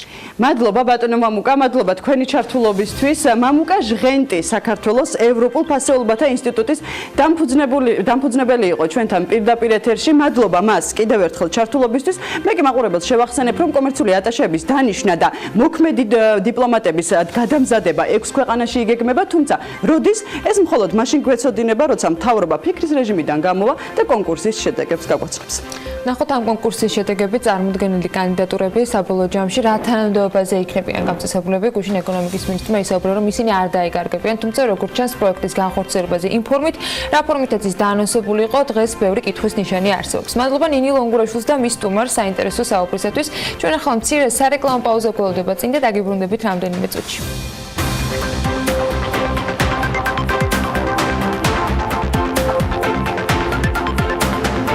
მაიასი და მოინძე დაგვიბრუნდა საქმიანი დილის ეთერში და დღეს არც ისე გვიან, მაგრამ მაინც ზაფხულის ტურისტულ სეზონს შევაჯამებთ და უახლეს სტატისტიკას მივიხილავთ. დღეს ის გიორგი ჩოგოვაძის ტურიზმის ეროვნული ადმინისტრაციის ხელმძღვანელს მას მისლობს მაიკო დილამშვიდობის.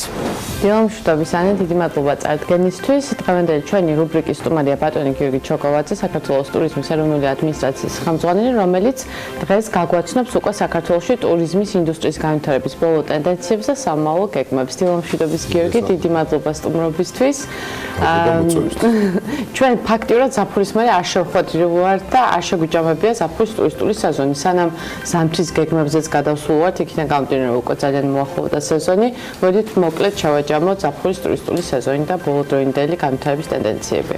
ჩვენ გარკვეულწილად გავანებივრეთ საზოგადოება, როცა პოზიტიური ინფორმაციას ვაწვევთ სტატისტიკის შესახებ და ზაფხულიც არ იყო გამონაკისი ამ კუთხით, თითქმის 3 მილიონმა ადამიანმა მხოლოდ ზაფხულის თვეებში იმოგზაურა საქართველოში. ასევე მნიშვნელოვანია, რომ შევაჯამოთ იანვრიდან სექტემბრის ჩათვლით ის ინფორმაცია, რაც უკვე ხელთ გვაქვს და შეგვიძლია ვთქვათ, რომ 17.7% არის გაზრდილი ტურისტების რაოდენობა საქართველოში. ამავდროულად აქ მნიშვნელოვანია, რომ საზოგადოება არ შეეჩვიოს ამას როგორც მოცემულობას, იმიტომ რომ როგორც მთავრობა, ასევე კერძო სექტორი ძალიან ფრთხილად უნდა იყოს იმ მიმართულებით, რომ მეტი ადამიანი მოვიზრდეთ და ამავდროულად უკეთესი ხარისხი შევთავაზოთ ამ ადამიანებს. იმიტომ რომ კერძო სექტორმა ყველაზე კარგად იცის, რამდენად ფაქიზია ეს თემა და რამდენად მნიშვნელოვანია მათთვის ნებისმიერი ტურისტული ნაკადის ცვლილება, როგორ აისახება ეს მათ ბიზნესზე პირველ რიგში, რა თქმა უნდა. და ამავდროულად სახელმწიფოსაც ესმის და შენც როგორც ჩემ ყოფილ კოლეგას გესმის, რამდენად მნიშვნელოვანია გაგრძელება იმ აქტივობების, რომელსაც ქვეყანა აკეთებს და ეს თავისთავად არ ხდება და იმ გლობალურ კონკურენციულ პირობებში არასორი იქნება თქვა, რომ ტურისტები ისედაც შემოვლენ თავისთავად. მარტო მაგალითად რო ავიღოთ ისეთი ცნობილი ბრენდებიც კი როგორც არის Coca-Cola, პირიქით ზრდის მარკეტინგულ ბიუჯეტებს, ზრდის აქტივობებს იმისათვის, რომ მოცემულობა არაფერი არ არის დღევანდელ სამყაროში, იმიტომ რომ ძალიან დიდია გლობალური კონკურენცია ყველა მიმართულებით. არის თუ რაიმე ტიპის ღონისძიებები დაგეგმილი, რომ თუნდაც ის გამოწვევები, რაც დღეს არის მომსახურების ხარისხის კუთხით გაიზარდოს საქართველოში? რა თქმა უნდა, ჩვენ მარტო ტურიზმის ეროვნული ადმინისტრაცია დაახლოებით 1400-1500 ადამიანს წელიწადში თავისი ხარჯებით ამზადებს, ანუ კერძო სექტორისათვის, ტურიზმის კერძო სექტორისათვის ეს მომსახურება და ეს ტრენინგები არის უფასო, თუმცა ამავდროულად მოკლევადიან და სწორი არის, მაგრამ გრძელვადიან განათლების სამინისტროსთან თუ გაქვთ რაიმე ტიპის თანამშრომლობა, რომ რაღაც ეს საფუძვლიანი რეფორმები განხორციელდეს. განათლების სამინისტროსთან ძალიან აქტიურად თანამშრომლობთ ორი მიმართულებით. ერთი გახლავთ, რომ საქართველოში გავაჩინოთ მეტი საერთაშორისო სტუმართმასპინძლობის სკოლის წარმომადგენლობა, ან ერთობლივი პროექტები. ამ მიმართულებით არის ლეროშეს სკოლა, შვეიცარიის ალბათ ევროპაში ერთ-ერთი ყველაზე საუკეთესო სტუმართმასპინძლობის ეგრეთ წოდებული ჰოსპიტალიტი სკოლა, ასევე ფრანგული ვიტელი. თუმცა ამ მიმართულებით კიდევ ბევრია სამუშაო და თვითონ განათლების სისტემაში მნიშვნელოვანია, რომ მეტი პრაქტიკა იყოს ამ ადამიანებისათვის, იმიტომ რომ თქვენ მოგეხსენებათ და ტელემაყურებელმაც იცის, რომ ტურიზმი ძირითადად პრაქტიკაა, იქ თეორიული უნარჩვევები უფრო ნაკლებად მოთხოვნადია კერძო სექტორის მიერ და ეს ადამიანი, რომელიც ამთავრებს ამა თუ იმ პროფესიას უმაღლესი სასწავლების მიმართულებით, მას უნდა ქონდეს ის კონკრეტული უნარჩვევები, რომელიც გამოადგება კერძო სექტორს. როგორია სახელმწიფო პოლიტიკა რეგულაციების მიმართულებით, იმიტომ რომ ძალიან ბევრი გამოსავალს მხოლოდ ასეთი ტიპის ბიუროკრატიაში ხედავს. ჩვენ ახლა გავხსენით ძალიან საინტერესო პლატფორმა დიალოგის იმისათვის, რომ საზოგადოება ამ შემთხვევაში ტურიზმის კერძო სექტორთან ჩამოყალიბდეთ იმ პოზიციაზე, როგორი უნდა იყოს რეგულაციები, რიგ შემთხვევაში უნდა იყოს თუ არა საერთოდ, თუმცა მოთხოვნა ყოველ შემთხვევაში ემოციური განწყობა დღესდღეობით, რომ მეტი იყოს რეგულაცია ამ მიმართულებით არის. ეს რა თქმა უნდა ეტაპობრივად განხორციელდება და სერტიფიცირება იქნება პირველი ეტაპი, სანამ ლიცენზირებაზე გადავალთ, ეს იქნება ტურისტული კომპანიების გიდების თუ იგეგმება პროცესი, რომელიც ხელს შეუწყობს იმას, რომ ერთის მხრივ თან საინტერესო ის არის, რომ ადამიანები, კომპანიები, რომლებიც ლაპარაკობენ კაც ლიცენზირებაზე, ისინი უნდა ხვდებოდნენ, რომ ამ შემთხვევაში ვიღაცები დარჩებიან ლიცენზირების გარეშეც. ჩვენი ამოცანაა, რა თქმა უნდა, ის რომ საერთო შედეგი დადგეს და არავის არ შეუზღუდოთ საქმიანობის სფერო, თუმცა გარკვეული მიმართულებებით იგეგმება გამკაცრდეს კონტროლი. როდის გაწოდინება ამაზე დეტალები? სასტუმროებთან მიმართებაში იქნება თუ მარტო ტურისტულებთან და კიდევ სასტუმროებთან მიმართულებაში ჩვენ მქონდა ახლა ბოლოს შეხვედრა Union Star-ი, ესეთი კომპანია, რომელიც ევროპის 30-მდე ქვეყანაში აკეთებს ვარსკვლავების მინიჭების საკითხს. ანუ სასტუმროებთან მიმართებაში არის ძალიან მკაცრი კონტროლი სახანძრო და უსაფრთხოების მიმართულებით, რომელიც რეგულაციაც უკვე ძალაშია, თუმცა თუ ლაპარაკობთ ვარსკვლავების მინიჭების ნაწილზე, არის ქვეყნები, სადაც ეს არის აბსოლუტური ვალდებულება, არის ქვეყნები, სადაც ეს ნებაყოფლობითია. ამ მიმართულებით ჩვენ ალბათ პირველ ეტაპზე, რა თქმა უნდა, გავხსნით ფანჯარას, რომ ეს იყოს ნებაყოფლობითი, თუმცა გლობალურ სიტუაციაში ვარსკვლავების მინიჭება შეიძლება არ იყოს მთავარი კრიტერიუმი და რატო? თქვენ იცით, რომ TripAdvisor-ი, ეს პლატფორმები არ სარგებლობენ ამა თუ იმ ქვეყანაში არსებული შეფასების რეიტინგი და იმათი ვარსკვლავები თუ ყვავილები თუ რგოლები, როგორც არის წარმოდგენილი მათ საიტზე, დამოკიდებულია მხოლოდ უკვე ნამყოფი მათი კლიენტების შეფასებაზე ამა თუ იმ მიმართულებით. ამავდროულად გაგრძელდება ის, რომ ჩვენ წავახალისებთ საერთაშორისო ბრენდული სასტუმროების შემოსვლას საქართველოში. თუმცა ერთი რაღაც მინდა კითხვა, ანუ ძალიან ბევრი სასტუმრო იხსნება და ფაქტურად ბუმია თბილისშიც და გარკვეულ რეგიონის ქალაქებშიც და კურორტებზეც. თუმცა ამ ზაფხულს მიუხედავად იმისა, რომ ტურისტების ნაკადი საკმაოდ გაიზარდა პროცენტულად, სასტუმროებს ჰქონდათ უკვე პრობლემა დატვირთვის შარშანდელთან შედარებით საკმაოდ ისეთი მკაფიო ვარდნა იყო 5-6%. ეს ბრენდულ სასტუმროებშიც იყო და იყო ასევე დამოუკიდებელ ქართულ ბრენდებშიც. როგორ ფიქრობთ, თბილისში ეს განაპირობა სასტუმროებს შორის კონკურენციამ თუ აპარტამენტების შემოსვლამ ამ ბაზარზე აგრესიულად, როგორც ეს დღეს მოხდა ფაქტურად უკვე? ზოგადად ტურიზმმა გამოიწვია რამოდენიმე მიმართულებით ძალიან გააქტიურება ბიზნესის. იდეაში ჩვენი ამოცანა სწორედ ის გახდათ, რომ ჩვენ გვეჩვენებინა ბიზნესისათვის ძველადიანი ტრენდი, ანუ სტაბილური ტრენდის ზრდის. ამის შედეგად რა თქმა უნდა გაჩნდა ახალი სასტუმროებიც, რომლებმაც დაინახეს ბიზნეს პოტენციალი ამ მიმართულებით და ამავდროულად ისევე მსოფლიო ანალოგიის მიმართულებით გაჩნდა ბევრი აპარტამენტი, ადამიანები უბრალოდ იყიდეს რო ვთქვათ მაყურებელს რაზეა საუბარი, იყიდეს ერთოთახიანი ან ოროთახიანი ბინები ძირითადად ქალაქის ცენტრში ან ძველ უბანში და ეს ქირავდება ყოველდღიური გაქირავების რეჟიმში. ამ მიმართულებით ყველაზე დიდი კომპანია არის Airbnb. თუმცა ბუკინგ.com-ს დაამატა იგივე ნაწილი მაინც არის შავი ეკონომიკა. როგორ ფიქრობ მომავალში ამ ღონისძიება იგეგმება თუ არა, რომ სასტუმროებით აპარტამენტები თანაბარ კონკურენტულ გარემოში იყვნენ? ზოგადად ეს პრობლემა მსოფლიოში დადგა. Airbnb ძალიან ბევრ ქვეყანაში არის ძალიან ბევრი სასტუმროს კონკურენტი და შეაწუხა სასტუმროები უხეშად რო თქვა ამ სიტუაციამ. იგივე არის Uber-ის მიმართულებით, თქვენ ახსენეთ, ბევრი ლიცენზირებული ტაქსი და ტაქსისტი აპროტესტებს იმას, რომ ამა თუ იმ ქვეყანაში გაჩნდა Uber-ის სერვისი, რომელიც ტაქსის ლიცენზიის გარეშე ემსახურება გადაზიდვებში. ამ მიმართულებით იგეგმება ის, რომ ჩვენ ვსწავლოთ ყველაზე კარგ მაგალითს თუ სხვა ქვეყანაში როგორ დარეგულირდა ეს და რა თქმა უნდა ჩვენი ამოცანაა რომ ერთის მხრივ ლიცენზირებულ არსებულ სასტუმროებს თუ ტაქსის კომპანიებს არ შეექმნათ პრობლემა, იმიტომ რომ ვიღაცა გადასახადს არ იხდის, ეს არის როგორც ბიზნესს არ შეექმნას პრობლემა და ამავდროულად ის გადასახადი რა თქმა უნდა დამატებითი შემოსავალი აქვს პირდაპირ ქვეყნის ბიუჯეტში და ამის ადმინისტრირება უნდა გახდეს. ნელ დროში ძალიან შეზღუდულები ვართ უკვე ბოლო კითხვას დაგისვამ. რა გეგმები არის ზამთრის ტურისტული სეზონისთვის და პატარა მოკლე რეზიუმე რო გავაკეთოთ. ერთ რაღაცას დავამატებ, უბრალოდ როდესაც საუბრობთ ჩვენ ტურისტების დაზე, ამის უკან რა თქმა უნდა ძალიან ბევრი რაღაცა დგას, ნაწილი ვახსნეთ, მაგრამ უნდა აღვნიშნოთ შემოსავლები. საქართველოში 2016 წელს 2 მილიარდ ამერიკულ დოლარს პირველად აცდა შემოსავლები და ამავდროულად პირველად აცდა 6 მილიონი. თუმცა ეს შემოსავლები ხო რაოდენობის ხარჯზე იზრდება და არა თითო ადამიანზე. გეტყვით როგორი საინტერესო დაკვირვება და სტატისტიკა გვაქვს. თუ პროცენტულად 17.7%-ით გაიზარდა ტურისტების რაოდენობა, შემოსავლები გაიზარდა 23%-ით. და ეს რას ნიშნავს?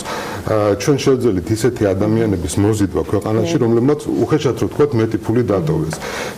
ნიშნავს იმას, რომ ჩვენ სწორ სეგმენტებზე მუშაობთ და უფრო მაღალგადახდისმონარიანი ტურისტები შემოყვავს. ზოგადად რაც შეეხება ზამთრის სეზონს, ჩვენ ორი ძირითადი პიკი გვაქვს მარკეტინგული აქტივობების, ეს არის გაზაფხულზე წინა საზაფხულოდ და რა თქმა უნდა ზაფხულის ბოლოს შემოდგომის დასაწყისში ზამთრის სეზონებისათვის. ზამთარში საქართველოს თავაზობს როგორც სამთოს ათხილამურო მიმართულებას, ასევე დასვენებას დიდ ქალაქებში, ამ შემთხვევაში თბილისი, ბათუმი და ქუთაისი ძირითადად და იმ ტურისტულ პროდუქტებს, რომელიც არ არის შეზღუდული სეზონურობის მიხედვით, იმიტომ რომ მოგეხსენებათ, რომ საქართველოში არის ბევრი მიმართულება და ბევრი ტურისტული პროდუქტი, რომელიც პირდაპირ მიმულია კარგ ამინდთან, ზოგიერთ რეგიონში საერთოდ ხელმიუწვდომელია ზამთრის პირობებში. რაც შეეხება მოლოდინებს, ჩვენ ველით რომ ძალიან წარმატებული და რეკორდული იქნება ზამთრის სეზონით. ზოგადად რახან ვახსენეთ მოლოდინების შემილია გითხრათ, რომ წელს 2018 წელიწადი იქნება პირველი წელი, როდესაც უკვე 3 მილიარდ ამერიკულ დოლარს აცდება შემოსავლები ჩვენ ქვეყანაში ტურიზმიდან 12 თვის განმავლობაში, ანუ 2018 წლის იანვრიდან დეკემბრის ბოლომდე და მნიშვნელოვანია ასევე ტელემაყურებელს ვთქვათ, რომ ამ თანხაში არ შედის ავიაბილეთის პასი და ეს არის თანხა, რომელიც პირდაპირ საქართველოში იხარჯება. ძალიან საინტერესო, დიდი მადლობა გიორგი, წარმატებულ ზამთრის ტურისტულ სეზონს უსურვებს საქართველოს და მე გემშვიდობებით შემდეგ სამშაბათამდე ტურიზმის რუბრიკით. მადლობა მაიას და მის სტუმარს გიორგი ჩოგოვაძეს მასპინძლობდა დღეს ტურიზმის ეროვნული ადმინისტრაციის ხელმძღვანელს, ილიონის ბიზნესის სკოლის ტურიზმის ცენტრის ხელმძღვანელი. ჩვენ კი ამით საქმიან დილას დღეს ვასრულებთ. წინ ძალიან საინტერესო დღის ამბების, ქალების ნარატივის და საქმის კურსის ეთერები გელოდებათ. ხვალ დილით 8-ზე შეხვდებით ერთმანეთს. ბედნიერ დღეს გისურვებთ.